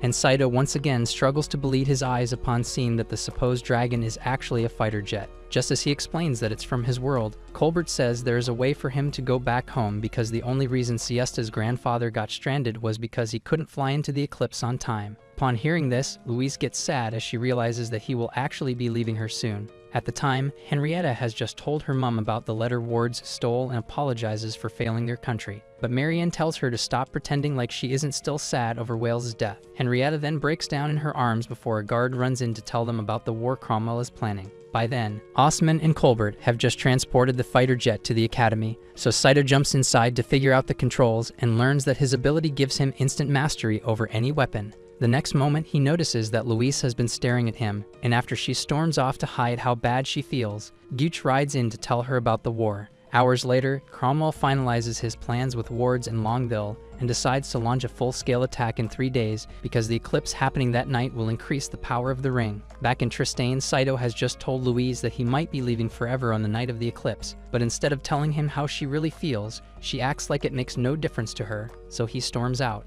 By sundown, Delfinger notices that he is still upset about it and asks if she really means that much to him, but he denies it and tucks himself in for the night. Meanwhile, Osman has just gathered the entire academy to tell them about the war, since they would have to shut down until it ends, so most of the students start making plans to go back home. Gooch then uses that as an opportunity to make himself look better by promising to stay back and fight, but Margarita tells him to stop acting like he ever had a choice in the matter. When Augusta asks Louise if she will also leave, she reminds her that she has never backed away from a fight and returns to the room to say goodbye to Saito. The next day, he finds a note beside him and struggles to understand the language, so he shows it to Delfinger, who then says that Louise has finally set him free. He immediately runs out to find her, and after showing the letter to Augusta, she remembers what Louise said the previous night and tells him that she probably went to see Henrietta. Hours later, he asks Delfinger if he has any plans for after the night of the eclipse, but Delfinger says he will probably just end up at another weapons store. Saito then starts to wonder if returning to a world run by gens is the right move and reminisces on everything he has experienced with Louise. The following day, Siesta joins the locals in her town for the usual workouts, but just as she realizes that she won't be able to see Saito off, Cromwell's ship enters their airspace as his army prepares to launch a full-scale attack. Hours later, Henrietta promises to save their nation even if it's the last thing she does, so her mum offers up some prayers of good luck before they start heading out. The following day, Augusta and Tabita go to see Saito off, but after bringing over several barrels of gasoline he managed to create, Colbert tells him about the war. Moments later, they finish loading up the jet, so Saito quickly starts it up and asks Tabita for help to get it into the air since they don't have enough space for a proper runway. However, as soon as he takes off, Tabita decides to join the fight, so Augusta cancels her vacation plan. Meanwhile, Henrietta has just led her army to the front lines and reminds them to stick to the battle plans, but it ends up being pointless as Cromwell's Dragon Knights easily take down Henrietta's Griffin Riders. The regular knights then try to charge in, but plasma cannons from the ship clear out an entire squad in seconds, leaving the others with no choice but to regroup. Just then, they see that the eclipse has just started, so Luis looks around for Saito and sees him entering their airspace with the jet. Instead of focusing on his escape, he starts shooting down all the Dragon Knights to help with the fight, so Wards and Longueuil decide to join the battle as well. Just as Saito takes down the last Dragon Knight, Ward shows up on a new species known for its high speed and easily dodges the jet's guns before unleashing his own attacks. While Saito focuses on blocking, Longueuil summons her golem to face Geach and the girls and promises to make sure they pay for putting her in jail. Geach immediately tries to run, but Tabita holds him back and asks if he remembers alchemy class with Miss Chevreuse. The next moment, he covers Longueuil and her golem with rose petals, but she starts laughing until he turns it all into oil. After Augusta lights her up, the golem shatters and she tries to escape again, so Geach chases after her. Louise then catches up to them, but notices that Saito has started taking hits, so she joins the girls to help him out and waits until they attack the speed dragon before jumping towards the jet. With Tabita's help, she climbs into the cockpit with Saito and admits that she never wanted him to leave, but then Wards catches up to them again and resumes his attacks. When Saito promises to protect Louise no matter what happens, she finally accepts her feelings for him and awakens her true powers by absorbing some of his. She then stands to recite an incantation, and Saito focuses on evasive maneuvers until she unleashes a blinding blast that obliterates Wards and Cromwell's entire fleet in an instant. Moments later, he sees Augusta and Tabita and tries to gain control of their minds with the ring, but Geach knocks him out and apologizes for failing to catch Longueuil. Meanwhile, Saito, who has just crashed the jet, waits for Louise to wake up before saying that he might be staying for a little longer. After calling him stupid for missing his shot, she kisses him but claims it was just to renew their master and slave contract. Days later, life returns to normal at the academy, and after hours of searching, Louise finds Saito chatting with Siesta and reminds him that she wears the pants in their relationship. In a dream several nights later, Saito finally returns to Japan and loses himself in excitement, as he never expected to escape life with Louise. But after thinking about everything they have been through already, he starts regretting it and ends up crashing the jet. The next moment, he wakes up on the floor of her room and rushes to hug her as he realizes it was all a dream. But she quickly reminds him why he wanted to leave by putting him in his place. To his greatest surprise, she stops herself from attacking and acknowledges the fact that he gave up life as a broke Gen Z NPC to be with her. After also promising to stop whooping him, she invites him back into bed, but he decides to sleep with one eye open just in case she decides to run insane later in the night. The following day, Henrietta tries to talk her way out of her coronation ceremony, but Cardinal Masterini explains that she needs to become the queen to renew the people's hope, especially after what happened in Albion. As the ceremony progresses, Cromwell gets excited for his prison meal, but almost pisses himself when he sees a familiar face through the peephole. He immediately explains the mysterious power Louise used to justify his weakness, but she makes up her mind and uses the Ring of Anverd to conclude his sentence. Around the same time, Louise presents Saito with a special pair of glasses before saying they have to go watch the coronation. But on the way out moments later, he sees Siesta and rushes over to speak with her. At first, she decides to ignore the glasses, but when he starts drooling over her jugs, it suddenly lights up, so she asks if he plans to join a circus. As he starts struggling to take it off, Louise explains that it was specially designed to light up whenever the wearer starts losing his senses to another chick's plots. She then proceeds to light him up as punishment, but his lack of shame leads him to stare at every chick's cakes with evil intent. So Louise spends most of the day blowing him up until they finally get to Henrietta's coronation ceremony. As her carriage gets closer, Louise makes the mistake of letting Saito look, so he immediately feasts his eyes on her royal milk bags. Nice. Causing Louise to go off the rails again. However, her explosion attracts the attention of Henrietta's new top soldiers, so they arrest Saito, and Louise ends up at the palace later on, struggling with the guards to speak with Henrietta. When General Agnes finally steps in to calm her down and explains that Henrietta is in a meeting with Osman, Louise starts begging her for Saito's freedom instead. Meanwhile, our shameless Emka once again reminds himself that all this wouldn't be happening if he had just gone back to Japan. Just as he starts thinking about the kiss with Henrietta to drown his sorrows, she shows up to talk to him, but he gets startled and jumps back. She then grabs his hand to ask for a favor, and he immediately offers to do whatever she wants while pouting his lips for a sloppy kiss. The next moment, Aang shatters his face and almost sends him up to the Lord, but Henrietta holds her back before telling Saito about her meeting with Osman. Ever since what happened at Albion, Maserini and practically every other noble in the royal circle has insisted on taking over the nation. But Henrietta explains how dangerous another war could be and asks him for help. Naturally, he agrees to it, but she further emphasizes how important it is for her to have a few trusted allies because it was probably one of their high-ranked guards that left. The prison doors open for whoever murked Cromwell. To seal the deal, Henrietta offers to do whatever he wants in return, so he considers asking for some milk. Yeah, boy. But then Luis walks in, so he tries to explain himself. The next moment, she jumps on him and starts bawling her eyes out because of how worried she was, so he comforts her until they enter a carriage back to the academy. Once there, Aang explains their code names and warns Saito to never look at Henrietta with unholy intentions before leaving. Right then, Luis switches back to being toxic and whips him until sunrise the next day, when Aang returns to tell her that Henrietta was kidnapped. During the night, Henrietta decided to put on the sacred ring of water she wore on the night she swore an oath to love whales forever. Seeing as he was also head over heels in love with her, he also swore to love her until the end of time. But remembering this caused her to get emotional, as she had still not come to terms with the fact that he was no longer alive. Right then, she heard his voice and immediately prepared herself for a fight, but he actually showed up outside her window and proved that it was really him by holding up his ring of wind. Without giving it a second thought, she rushed over to hug him and asked him to start living with her, but he refused and asked her to follow him back to Albion instead. When she tried to change his mind, he shut her up with a kiss and reminded her of their promise on the lake. Back in Louise's room, Aang has just explained how they found her room empty in the morning and asks if they can join her elite squad for a covert mission to get her back, because her subjects might lose it if they figure out what happened. After they agree to it, Aang tells them that her cadets have already tracked Henrietta towards Lake Lagdorian, and as soon as she heads out, Saito and Luis climb into the jet to take off. Colbert then tries to warn them that most of its parts are still missing, but Saito takes off regardless and soon regrets it when the jet starts breaking apart in the air. By then, Henrietta, who just had another dream of the time whales hid behind a tree to see her royal cakes, wakes up in his arms. So he quickly works his magic to distract her from Aang's and her cadets as they slowly catch up. At one point, he starts firing wind magic to stop them, but Henrietta remains intoxicated by his god-level riz until he almost unilives them with a powerful spell. As his love spell starts to wear off, he levels up his sweet talk and easily convinces her to stick with him. Meanwhile, Louise has just started strangling Saito for making her enter a faulty jet when she was the one insisting on taking off as soon as possible. As they both plummet to a painful end, Augusta shows up with Tabita and saves them. So Saito manages to land the jet on the lake just as Wales and Henrietta get to the shore. After Augusta and Tabita also land, Saito takes a close look at him and asks if he was revived by the Ring of Anvari. So Wales thinks back to when Cromwell resurrected him but still claims he is the real one.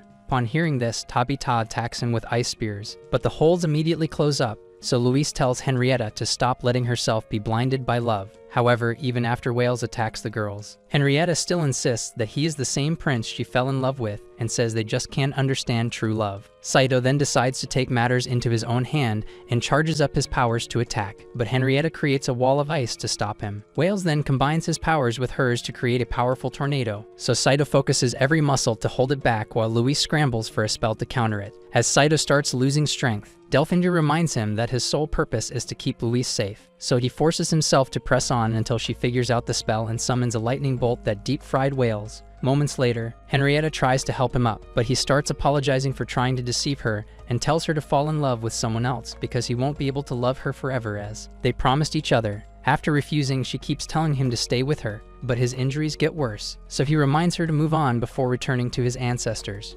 Days later, all the chicks on campus gather outside to cry for their boyfriends because they got drafted for the war against Albion. Surprisingly, even Margarita loses control of her emotions and finally tells Gitch the magic words he has been waiting to hear. Saito, on the other hand, gets excited since he will basically be the only guy in school with all the sad, magnum-deprived hotties, but Luis quickly smacks the evil thoughts out of his mind. Just then, they all see a dragon approaching from the sky and watch in awe as a blondie with a lethal face card lands and walks straight to Luis to introduce himself. In class minutes later, all the girls continue drooling over Julio's perfect face and completely forget that their boyfriends might never come back from war. This causes Saito to get depressed, as he quickly realizes that his harem dreams will not be coming true. But then Aang suddenly walks in with her cadets and orders them out of the class. As soon as they all stand up, Colbert orders them to sit back down and tells Aang that he doesn't want them to bring anything about the war on school grounds, since the boys have already left. Aang then tells him that magical algebra won't help anyone in real life and holds her sword next to his throat as a warning for the next time he interferes with official business.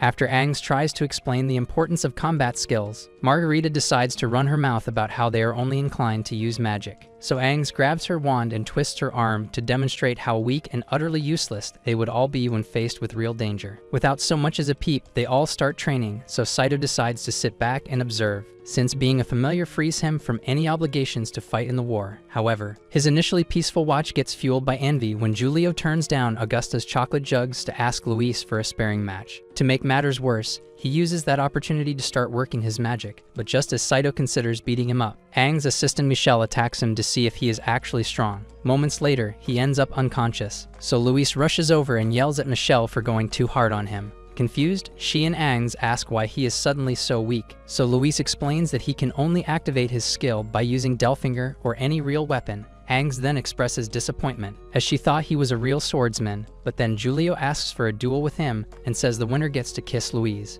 Naturally, Saito gets flared up and accepts it, so Luis reminds him that his going all out might be dangerous for Julio, but Saito insists on fighting him, so she decides to make him use a fake sword. Hours later, Saito takes Aang aside to ask for a private lesson because he really is useless without his abilities, and after commending him on accepting his faults, she starts an intense training session to test his limits. Around the same time, Luis finds Siesta and accuses her of hiding Saito and her ginormous melons, but she swears that they haven't talked all day, so she goes to ask Augusta and Tabita instead. Seizing the opportunity, Augusta explains where to find him but spins the story to make it sound like he is having a freak-off with Aang. By then, Aang has covered his entire body in bruises, but he continues fighting and finally finds a way to exploit her hatred for fire mages. Just as he lands on top of her, Luis shows up and immediately blows them both up in a fit of rage. The next day, Julio feels pity as soon as he sees Saito's bruised-up face, so he offers to let him rest, but Saito claims he is more than ready for the fight. So he asks Luis to prepare her lips just to instigate the already pissed-off simp. While everyone watches, both guys unleash every combo they can think of to gain the upper hand, and soon enough, Julio starts overpowering our boy.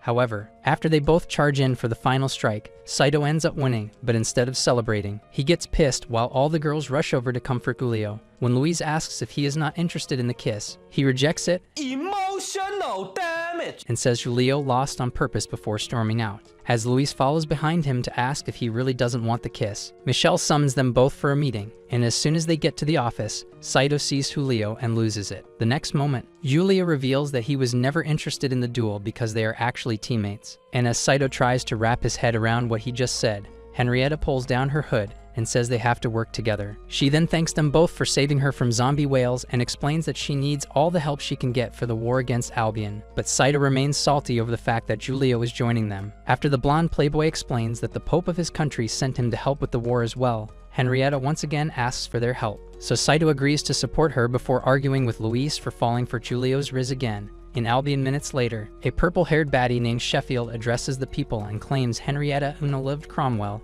to instigate their anger for the war. While she continues planting anger into their hearts, the members of her council wonder how she went from being Cromwell's secretary to the new leader of Albion. Days later, Saito turns over in bed and tries to grab Louise Milkers, but after scratching her flat-board chest for a couple minutes, he gives up. Just as she tries to attack him, her hot sister Eleanor rushes inside and tells her to pack up so they can go back home. In a matter of minutes, she drags them both out and decides to take Siesta along as well for the extra help. Later on, Saito ends up in a separate carriage with Siesta, and as he tries to strike up a conversation, Louise starts losing it. But then Eleanor grabs her face and almost tears it off while warning her to focus on their conversation. She goes on to explain how going through military training is not right for a young noble like her, and suggests starting her bridal training instead. Upon hearing this, Louise tries to complain, but Eleanor loses it and starts scolding her for trying to argue. Back in the other carriage, Saito has just noticed Siesta's cold expression, so he asks if everything is okay, and she responds by claiming to know his true feelings. The moment she asks why he chose Louise, a road bump causes them to hug each other, and Louise, who had been watching, immediately blows them both up. Hours later, they arrive at Louise's family mansion, and both Saito and Siesta watch in awe as the girls get welcomed by an army of maids. Saito then notices another hot sister named Catalia and loses his senses to the beauty of her milkers while she hugs Louise and expresses how happy she is to see her again. Upon noticing the worried look on her face, Catalia tells Louise not to worry about her before Eleanor says it's time for dinner with their mum. At the dinner table moments later, Louise tries to start a conversation with her mum, but Eleanor quickly takes over and says she should drop out of the academy to focus on getting married. When Louise tells her to focus on her relationship with a certain count, Catalia tries to explain that her relationship already failed, but Eleanor loses it and prepares to skin her alive for even bringing it up. Thankfully, their mother manages to calm her down and decides to leave anything related to Louise's love life until their dad returns tomorrow.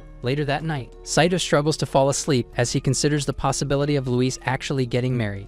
Meanwhile, Siesta also struggles to fall asleep as she thinks of a way to win him back from Luis. And after checking herself out in the mirror and remembering her two massive assets, she decides to put her God-given talents to good use. Around the same time, Katlia prepares Luis for bed, and when she starts complaining about how Eleanor hates her, Katlia explains that she just has a toxic way of expressing herself. Moments later, they both get into bed. So Katlia changes the topic to Luis' love life again and starts by asking if she has feelings for Saito. Naturally, Luis denies having any sort of attachment to him, but after a couple more seconds of straight cap, her completely red face gives Katlia all the answers she needs. Luis then tries to hide under the blanket, but Katlia pulls it off and tells her to follow her heart. So she leaves the room to find Saito but continues deluding herself into thinking she doesn't really like him. Once at his room, she slowly opens the door and climbs into his blanket before pulling him close for a kiss. However, while trying to hold his chest, she notices an unusual amount of meat in the area and finally realizes that she has been smooching Siesta, who also jumps up in surprise and says she thought it was Saito. Luis completely loses it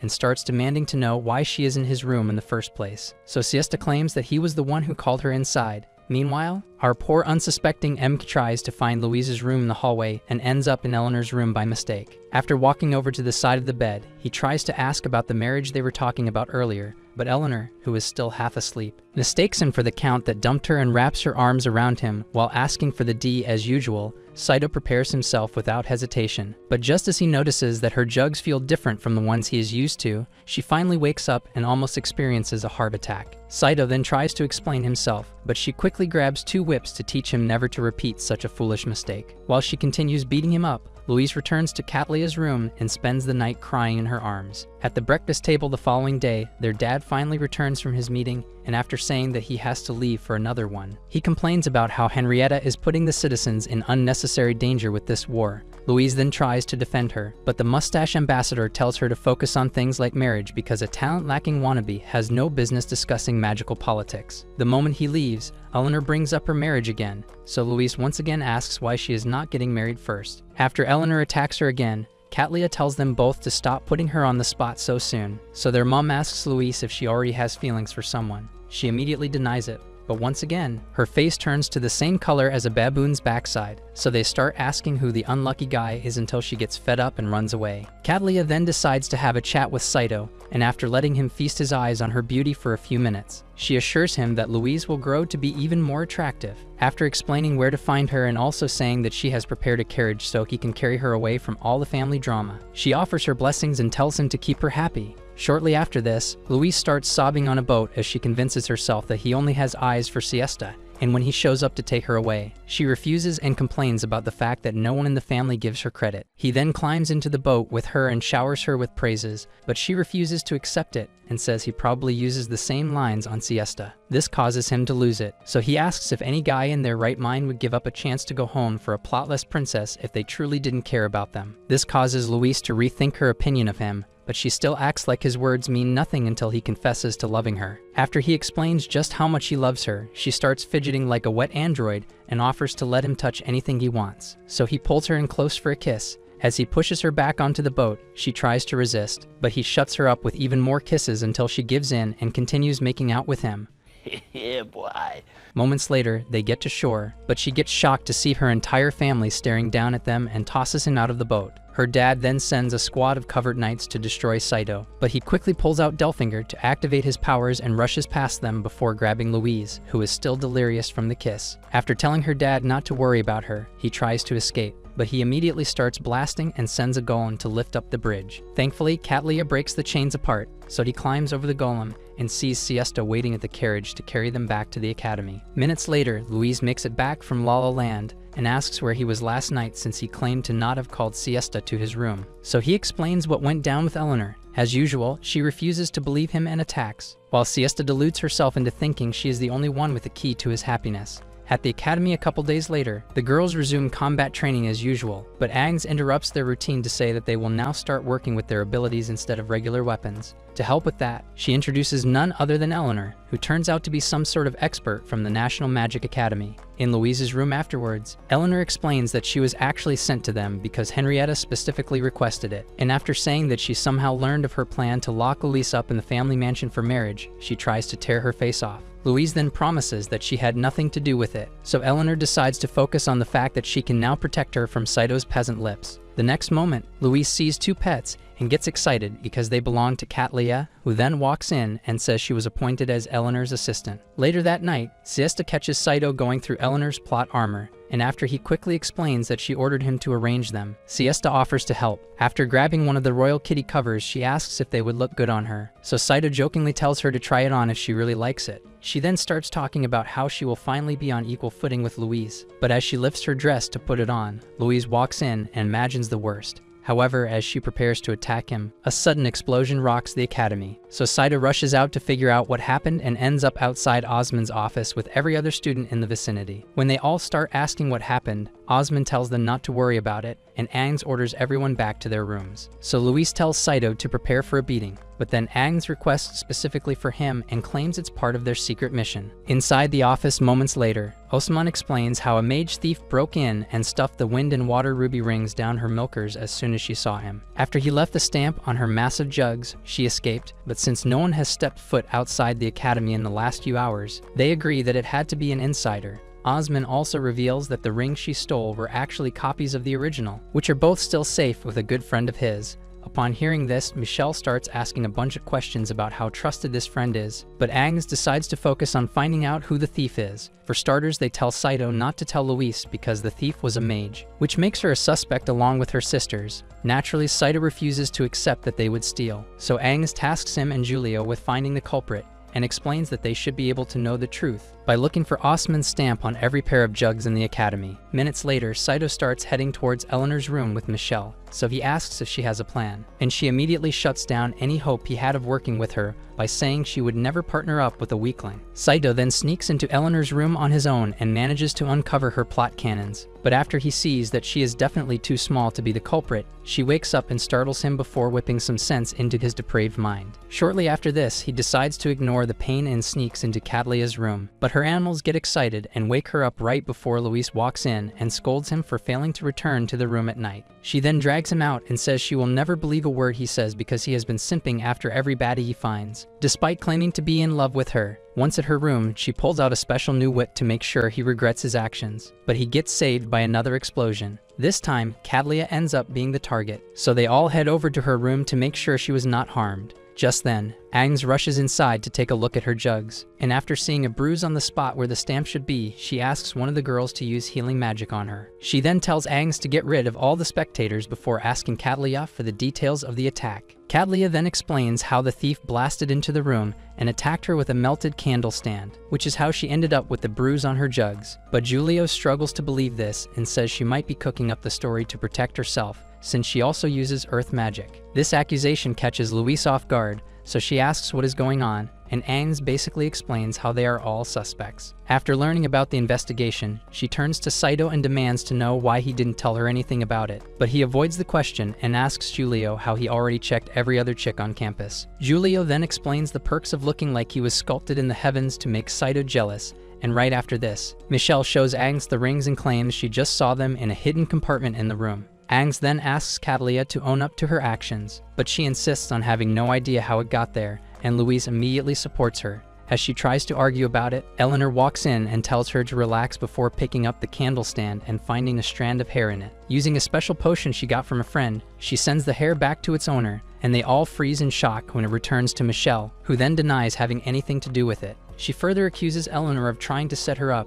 and asks Agnes to arrest her, but Agnes tells her to open up her melons first just to rule out any possibilities. Upon hearing this, Michelle tries to play the victim card and acts like she is being betrayed, but Agnes explains that Osman actually lied about the rings being a copy just so that the culprit would be moved to frame someone. So she rips open her shirt and reveals the stamp just to distract Agnes for long enough to pull her sword. Thankfully, Saito blocks it and manages to tackle her sword away, but she quickly uses her abilities to blow up the windows and escape. Just as she jumps out, Katlia summons a golem to stop her, and after Agnes destroys her wand, Eleanor invites Katlia and Louise to spend the night in her room. In an interrogation room minutes later, Michelle claims that she is the one who got betrayed by the nation because several years ago, her dad was framed for corruption and stripped of his title, which caused him to unalive himself. After her mum did the same, she was left to wander the country all alone. But then Agnes reveals that she was also the sole survivor of a fire that burned down her entire village and tells Michelle that it does not justify her betrayal. She then demands to know who she was working for, and when Michelle decides to only say that he is the one person that looked out for her, Agnes names the president of legal affairs and says he was actually the one behind the corruption scandal that made her an orphan. Upon hearing this, Michelle loses it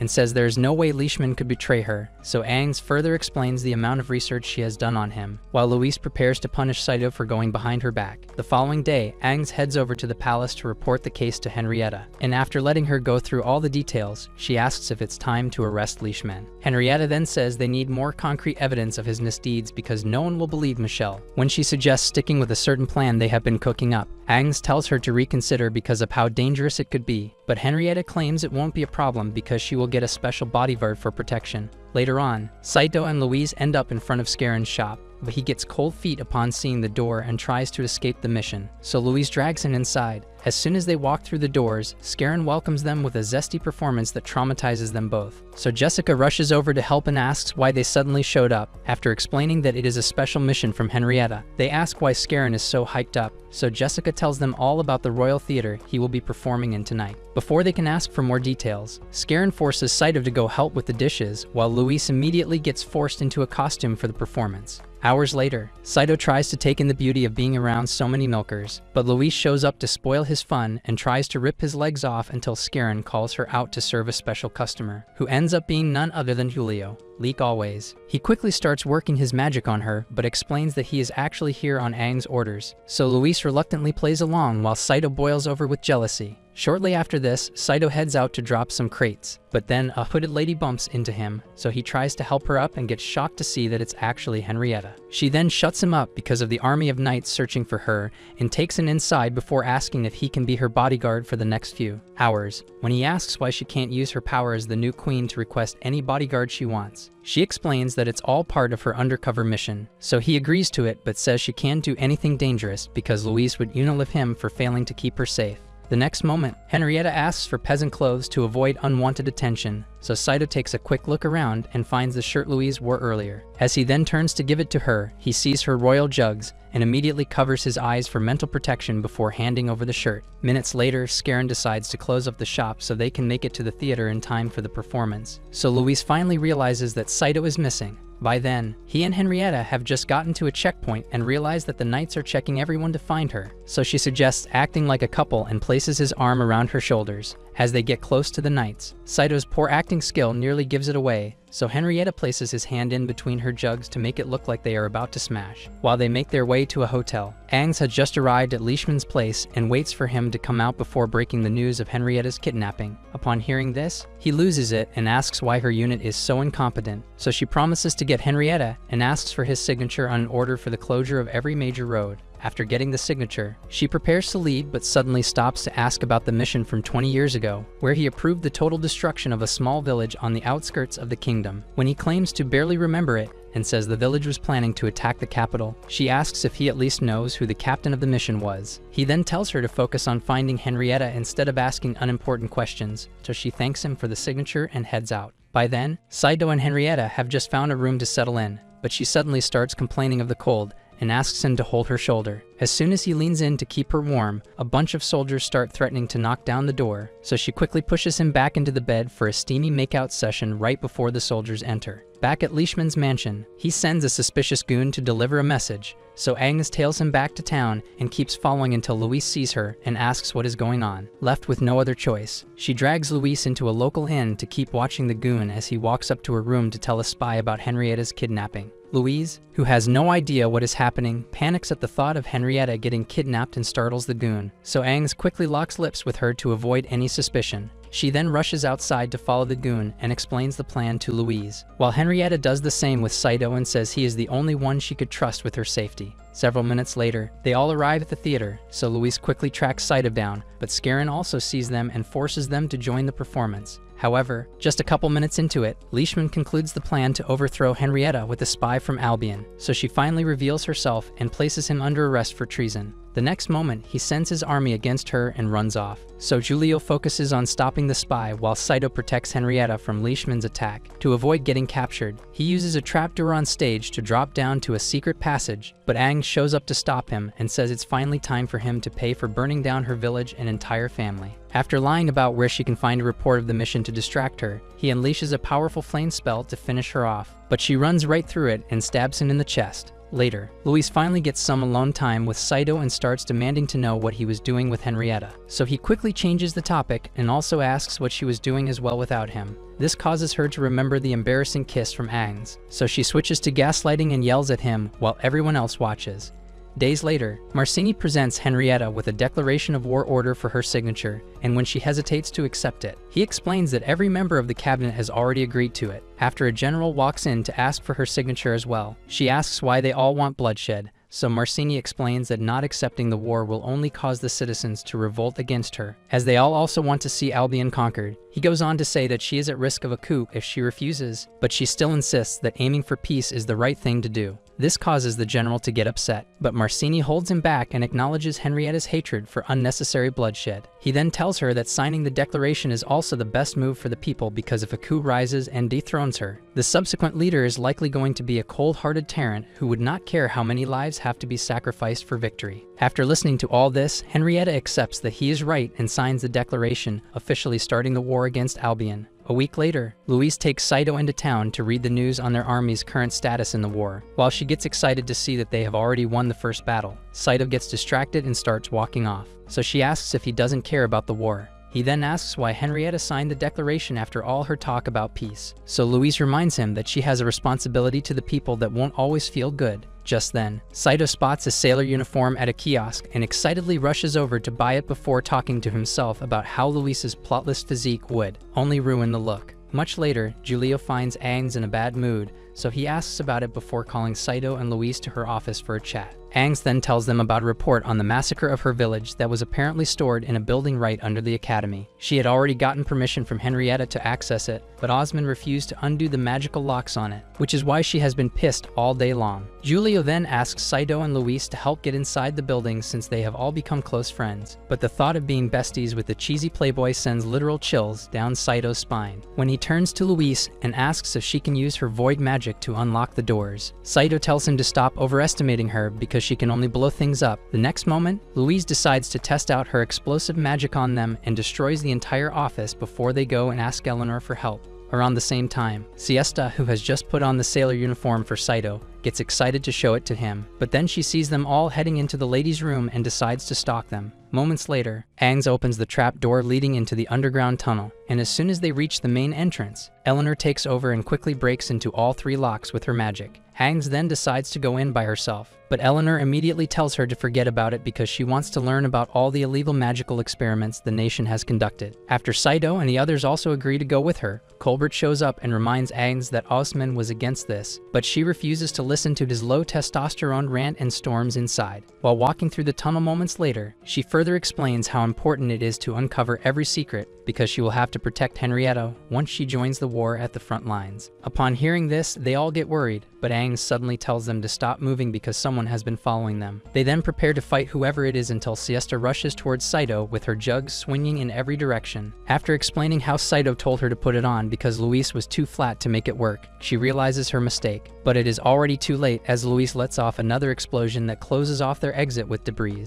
Siesta quickly pulls Saito out from all the rubble, and after Eleanor scolds Luis for not knowing where to use her magic, Aang tells them to focus on the mission since they are all already locked in. Moments later, Saito tries to focus on Siesta's beauty, but Giulio calls him back to reality to ask about the place he came from. When Colbert also says he would like to see it, Saito asks if he also got intrigued by the uniform, but he explains how peaceful Japan sounds and says he really hates it when young people fight in a war. Aang then tells him to stop being so soft, since he has a responsibility to teach his students how cruel the world can be. But Colbert doubles down and says she has no idea how painful a war can actually be for those involved. Upon hearing this, Saito asks if he has fought in a war, and after he says no, Aang tells them about the night her village got burned down and how she was only saved because a stranger carried her out. After saying that she has to know everyone connected to the massacre, they spot the storage building and rush over before ending up at the bridge used to reach it. upon seeing the endless pit under it. Siesta throws herself on Saito, so Luis charges up for another explosion, but Eleanor stops her from unaliting the entire group. After promising to punish him later on, they join the others at the entrance and notice a warning against the use of magic before heading inside. As Aang quickly starts searching for the report, Saito notices the amount of attention Colbert has been giving her, so he asks if she looks like the type of chick he is into. While Colbert denies this and tries to explain his genuine concern for her, Siesta drops a bunch of books no one asked her to carry, so Eleanor scolds her before using magic to stack them back on the shelves. Just as Luis tries to remind her of the rule against using magic, the entire building goes haywire and tries to close them in, so they start running out. However, Aang, who had just found the report, refuses to leave, so Colbert and Saito stay back to convince her. After refusing to leave, she notices that the name of the captain responsible has been torn out, so she tries to look for more clues, but one of the shelves drops and the books sprain her ankle. Moments later, Colbert and Saito carry her out, but upon seeing that the bridge is about to collapse, she tells them to go without her. Colbert then tells her to shut up for once and carries her onto his back before running across the bridge with Saito. After managing to safely get to the other side, they start heading to the exit, and Aang thanks Colbert for actually having balls before telling them that the report said her village was actually burned down to supposedly stop the spread of an epidemic. However, the fact that someone deliberately tore out the name of the captain responsible still causes Aang to feel suspicious, but they get reminded of a more important problem when they get to the spot where Luis blew up the walls. To salvage the situation, Julia tells Saito to have some fun with Siesta, since they might not be getting out anytime soon, and naturally, Luis gets mad enough to blow up the landslide she created. On the night Aang's village got burned down, a human version of Scar named Melville was the most excited of the bunch, as he was known for being a psychotic pyromaniac. Somewhere in Albion a couple nights later, Sheffield calls him to her office to ask for the services he is best known for, so he asks for the person she needs destroyed, as she starts explaining how Henrietta's troops seized their ports. He tells her to get straight to the point so he can figure out how many men it would take to reclaim the port, but she decides to target the Magic Academy instead. At the academy that same night, Eleanor suddenly shows up in Louise's room and kidnaps her with a blanket and rope while Saito sleeps. Her confused screams cause him to wake up, but instead of helping, he follows Eleanor to the holding cell where she finally releases Louise and says she will be spending some time isolated from everyone else because of what she said during the day. Hours before this, Aang was conducting the usual training routine for all the girls in the academy, and upon seeing how good they had become at fighting, Louise couldn't help but feel motivated. Aang then called for a break and told them that she would be leaving in 7 days to join Henrietta at the front lines, and Louise casually decided to also join the war so she could keep Henrietta safe. Back in the holding cell, Eleanor explains that it was actually Saito who snitched, so she tries to attack him, but Eleanor holds her back and says it would be pointless for her to join a war, especially because she has absolutely no control over her magic. After also seizing her wand, she heads out but tells Saito to keep an eye on her. When Louise once again asks for her freedom and says she can easily fight in the war, Colbert shows up and immediately tells her to forget about it, so Eleanor asks him to teach her a thing or two before leaving. He then tells Louise to stop thinking a war is similar to the princess tea parties she had growing up and flashes back to the night a village was burned down, before saying that there is nothing noble about a war because it's just a bunch of people unaliving each other. Later that night, Melville and his men enter the airspace above the academy, and after expressing how happy they are to be attacking a school packed with hotties, they take out the girl power cadets stationed at the entrance without breaking a sweat. As they continue the invasion, Tabitha rushes over to Augusta's room to tell her that something feels off. Meanwhile, Aang, who already noticed them, patiently waits with her sword until a dingus with a mohawk barges in and gets cut down in an instant. Her cadets immediately rush over to check on her, and after getting a full rundown of the situation, she starts giving out orders to save the students. Around the same time, Saito wakes up and sees Colbert trying to listen to all the commotion, so he asks if everything is okay, but Colbert tells him to focus on protecting Louise before running off.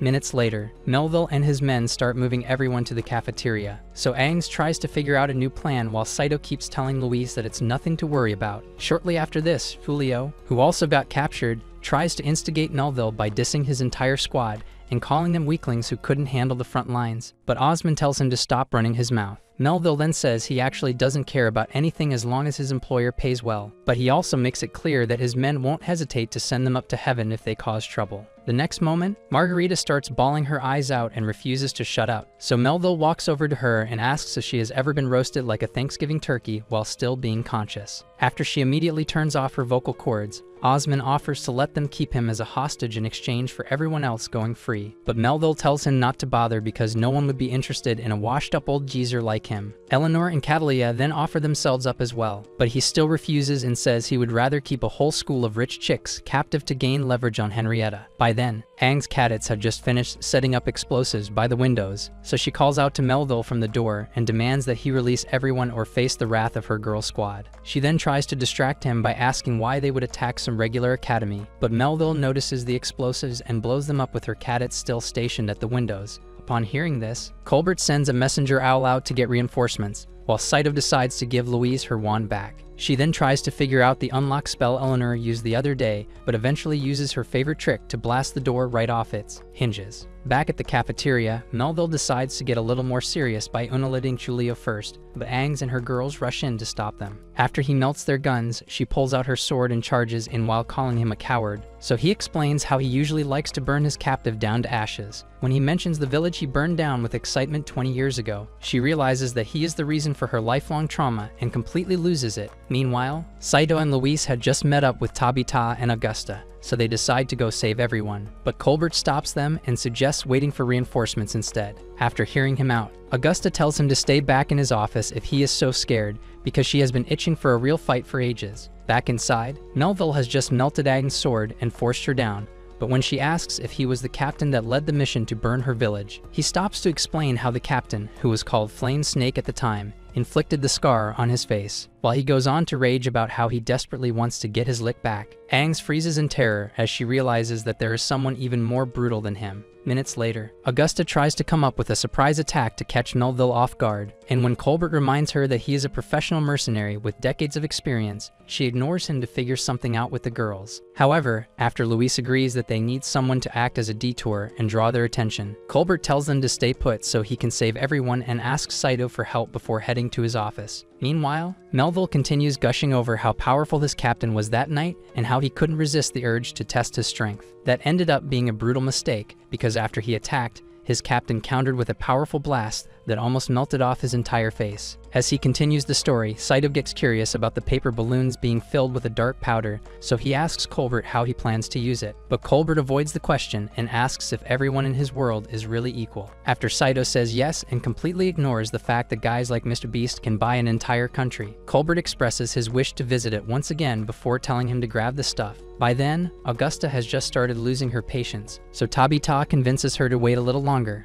Meanwhile, Melville has just finished giving Aang the history lesson, so he walks over to Osmond and demands that he make Henrietta pull her troops away from Albion. Osmond then claims that he cannot make such a demand from the Queen, so Melville asks if he would rather watch the students burn. Back outside, Augusta gets fed up and decides to make a move, but Colbert finally returns with Saito and says they all need to work together. While he explains the plan, Osmond tries to stop Julio from running his mouth, but he ignores this and calls Melville stupid for thinking Henrietta would bend to his wishes without putting up a fight. Upon hearing this, Melville decides to start by sending him up to the Lord, but as he raises his staff, the entire cafeteria gets flooded with Colbert's paper balloons as Tabitha uses her flight magic to lift them out of the crates while Augusta waits for the signal. Colbert then reminds Saito and Louise that the main priority is getting everyone out, before giving Augusta the signal to blow up the balloons. In an instant, Melville's goons get hit with an endless stream of flashbangs that stop them from seeing anything, and Tabitha proceeds to make this even worse by keeping the flames alive with her wind magic. However, instead of focusing on rescuing everyone like Colbert said, Saito and the girls start fighting the goons. But after he hands Aang a new sword to help out, Augusta and Tabitha get hit with a blast that throws them both across the hall. This confuses Augusta as she didn't think he would be able to see so soon, so he pulls out his eyeball and explains that he actually uses heat signature like a snake to track his victims. He then proceeds to pull her up by the head and explains how fun it would be to see her in flames before tossing her back to the floor. The next moment, he lets off a powerful blast to roast her alive, but an even stronger blue flame blocks his attack. Upon realizing that it was Colbert, they all freeze in shock, but Melville gets extremely excited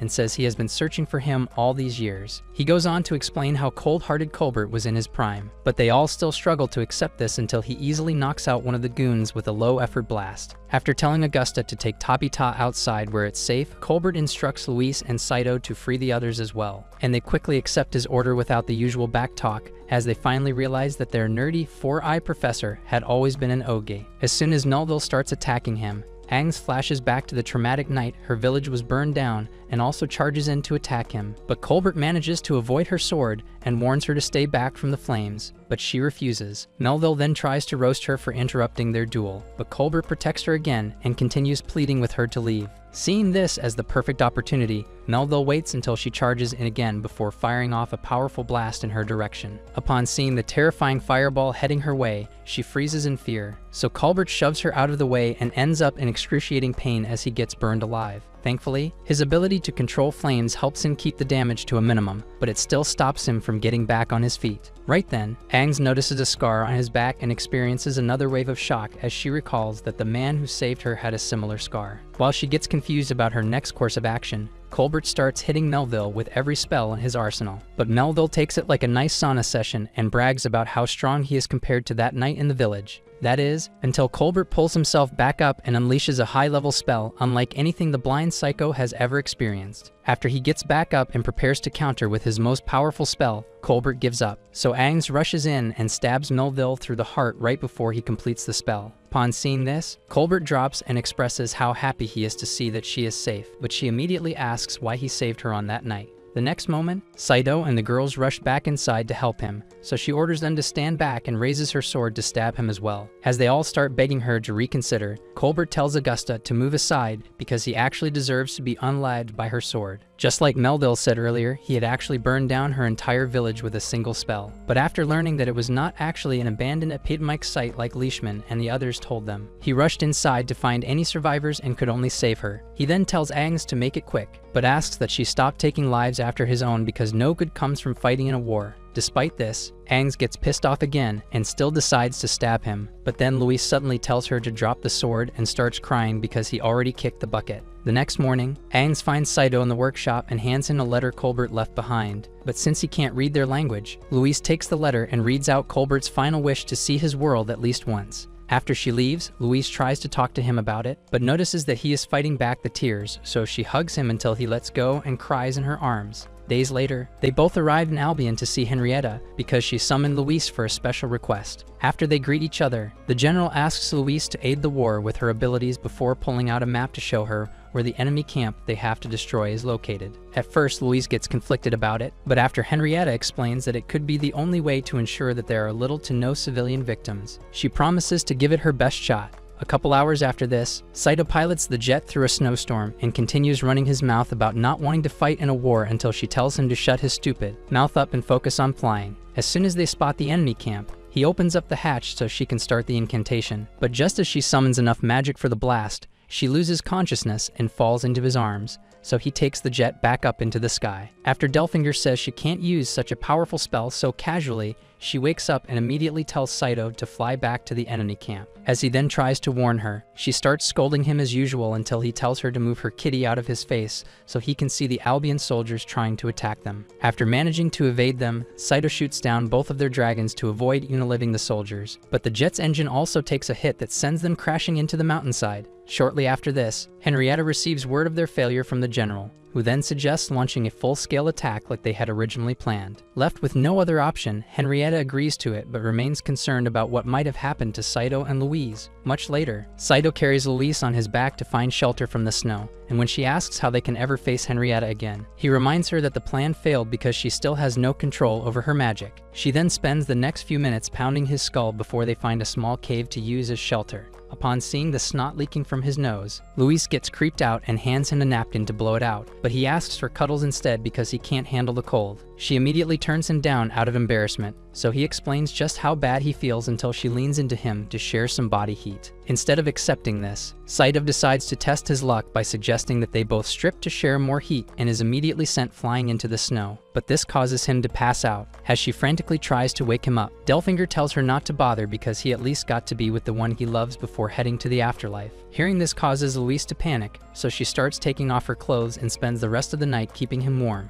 The following day, she decides to avoid the subject since he clearly doesn't remember anything that happened, but Delfinger decides to jog his memory, so she stuffs him into the snow and threatens to break him the next time he tries to snitch. Shortly after this, Sheffield gives new orders to one of her generals regarding the base camp Henrietta plans to conquer, and as soon as he leaves, another cadet rushes in to tell her about Saito's jet. Around the same time, he and Luis had just stumbled upon one of the dragons from yesterday, so he prepares to attack, only to get jumped by a soldier named Henry. Thankfully, a leg injury he sustained from the fight causes him to pass out, so Luis tells Saito to carry him because she wouldn't be able to forgive herself for letting a wounded soldier meet his end in the cold. However, just a couple minutes after this, Henry wakes up and immediately attacks Saito again, so Luis tosses Delfinger over to him, but Saito once again hesitates to clap him and explains that he doesn't want anything to do with the war. Luis then asks Henry if he dropped his locket, and as he tries to snatch it back from her, she pulls it away and asks if no one taught him to express gratitude. Thankfully, Saito grabs it from her and returns it before carrying him once again to find a way off the mountain. When Luis brings up her pathetic failure again and wonders how she can explain it to Henrietta, Saito tells her to stop thinking so much and simply tell her what happened, but she continues yapping about how ashamed she is. Saito then tells her about a ritual where failed soldiers from the past would spill their guts as an apology for failing at their mission, but she takes it a little too seriously and asks if he actually wants her dead. Frustrated, he reminds her that Henrietta has an entire army to lead, which means her not-so-surprising failure won't really make a difference to anybody. All of a sudden, she lashes out and says that being an honorable aristocrat willing to serve until the very end is the only way of life she can be proud of. Upon hearing this, Henry admits that he always thought aristocrats like her were a bunch of weaklings, and after commending her bravery, he finally introduces himself to get on a first-name basis. Minutes later, reinforcements arrive and start searching for the jet while Saito apologizes to Henry for unlighting his dragon. When he asks why they feel bad since it's all part of war, Saito reminds him that all he cares about is protecting Luis and the people he actually cares about. Luis then says that being a peasant stops him from understanding the value of honor, but then Henry admits that he would have loved the idea of fighting for the one he loves.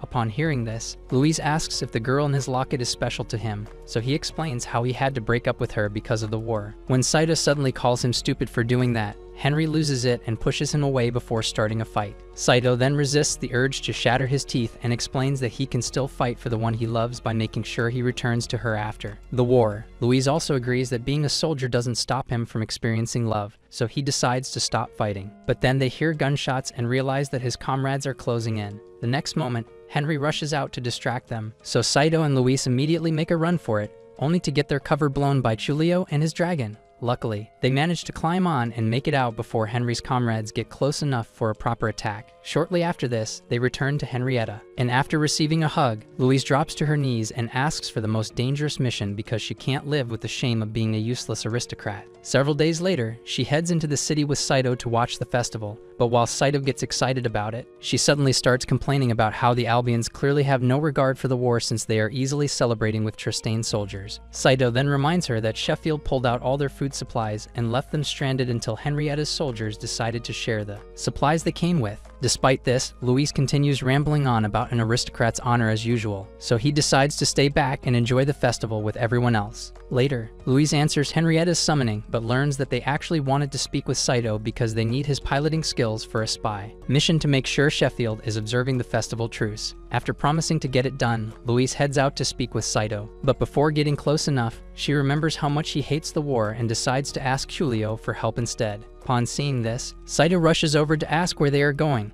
and after Giulio claims it's a date to tease her, she tells him not to bother acting concerned since he wants nothing to do with the war. After taking off, Giulio asks if she is really okay with Saito being upset, but she claims to not care about him anymore since he never seems to understand her. Saito, on the other hand, drags himself back into the city to watch the festival alone. However, Siesta suddenly runs up to hug him and fights back the tears as she explains how much she missed him. He then asks why she is an Albion, so she tells him about an uncle that plans to start a new business in the city before Scarron charges into him for a zesty hug. After Saito realizes that he is the uncle she plans to help, Scarron also gets shocked that they know each other and asks if Saito is the Riz master she keeps gunning to every night. He then proceeds to assault our boy for two-timing Luis before Siesta notices that he is alone and asks where she is. At the time, she and Giulio just got to the airspace above Albion's Capitol building, and while they scout the area for signs of a potential attack, Sheffield gets tired of listening to her cardinals and starts second-guessing her original plan until she spots Giulio's dragon.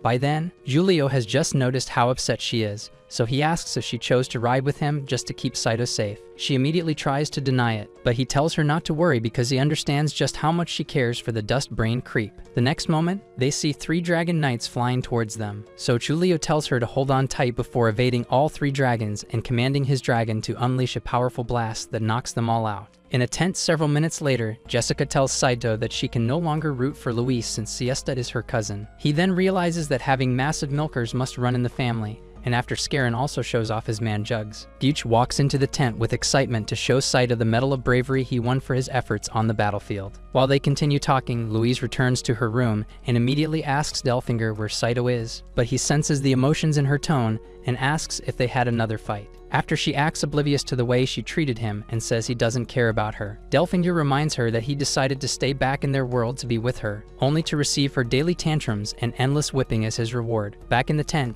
Gyuch asks why she isn't with them as usual, and when Saito claims to not care what she is up to, Siesta tells Gyuch to go call her if he wants to speak with her that badly. By then, Louise has just accepted that she might not be giving him the ideal treatment as a partner, but she still insists that he should just follow her orders and know what she is thinking at all times. Delfinger then tells her to stop being delusional and simply beg him to marry her like she actually wants. After blowing up the room in embarrassment, she reminds Delfinger that an aristocrat would never disrespect themselves for a peasant. But then Delfinger also reminds her that Saito comes from a world where there are no aristocrats and peasants. He then suggests expressing her emotions with a freaky costume and being his familiar for a day. So she changes into the outfit without realizing that Saito is coming back with everyone else. As soon as she hears the knob turning, she puts on the cheesiest display of cringe known to man and traumatizes everyone except Saito, who holds on to his sanity long enough to ask if she has finally lost it. Minutes later, they return to the tent, and after they all take turns teasing her, Siesta promises to win Saito's heart and runs off. Delfinger then tries to tell Saito that she put on the costume for him, but she immediately threatens him and claims to have done it so Giulio would finally give her a cream pie. Just as Saito tells her to go be with Giulio, since she wants his glizzy so badly, he shows up to stop her from leaving. But the real drama sets in when Siesta returns with a freaky bunny outfit and asks if she looks better than Louise. As her melons cause him to become delirious,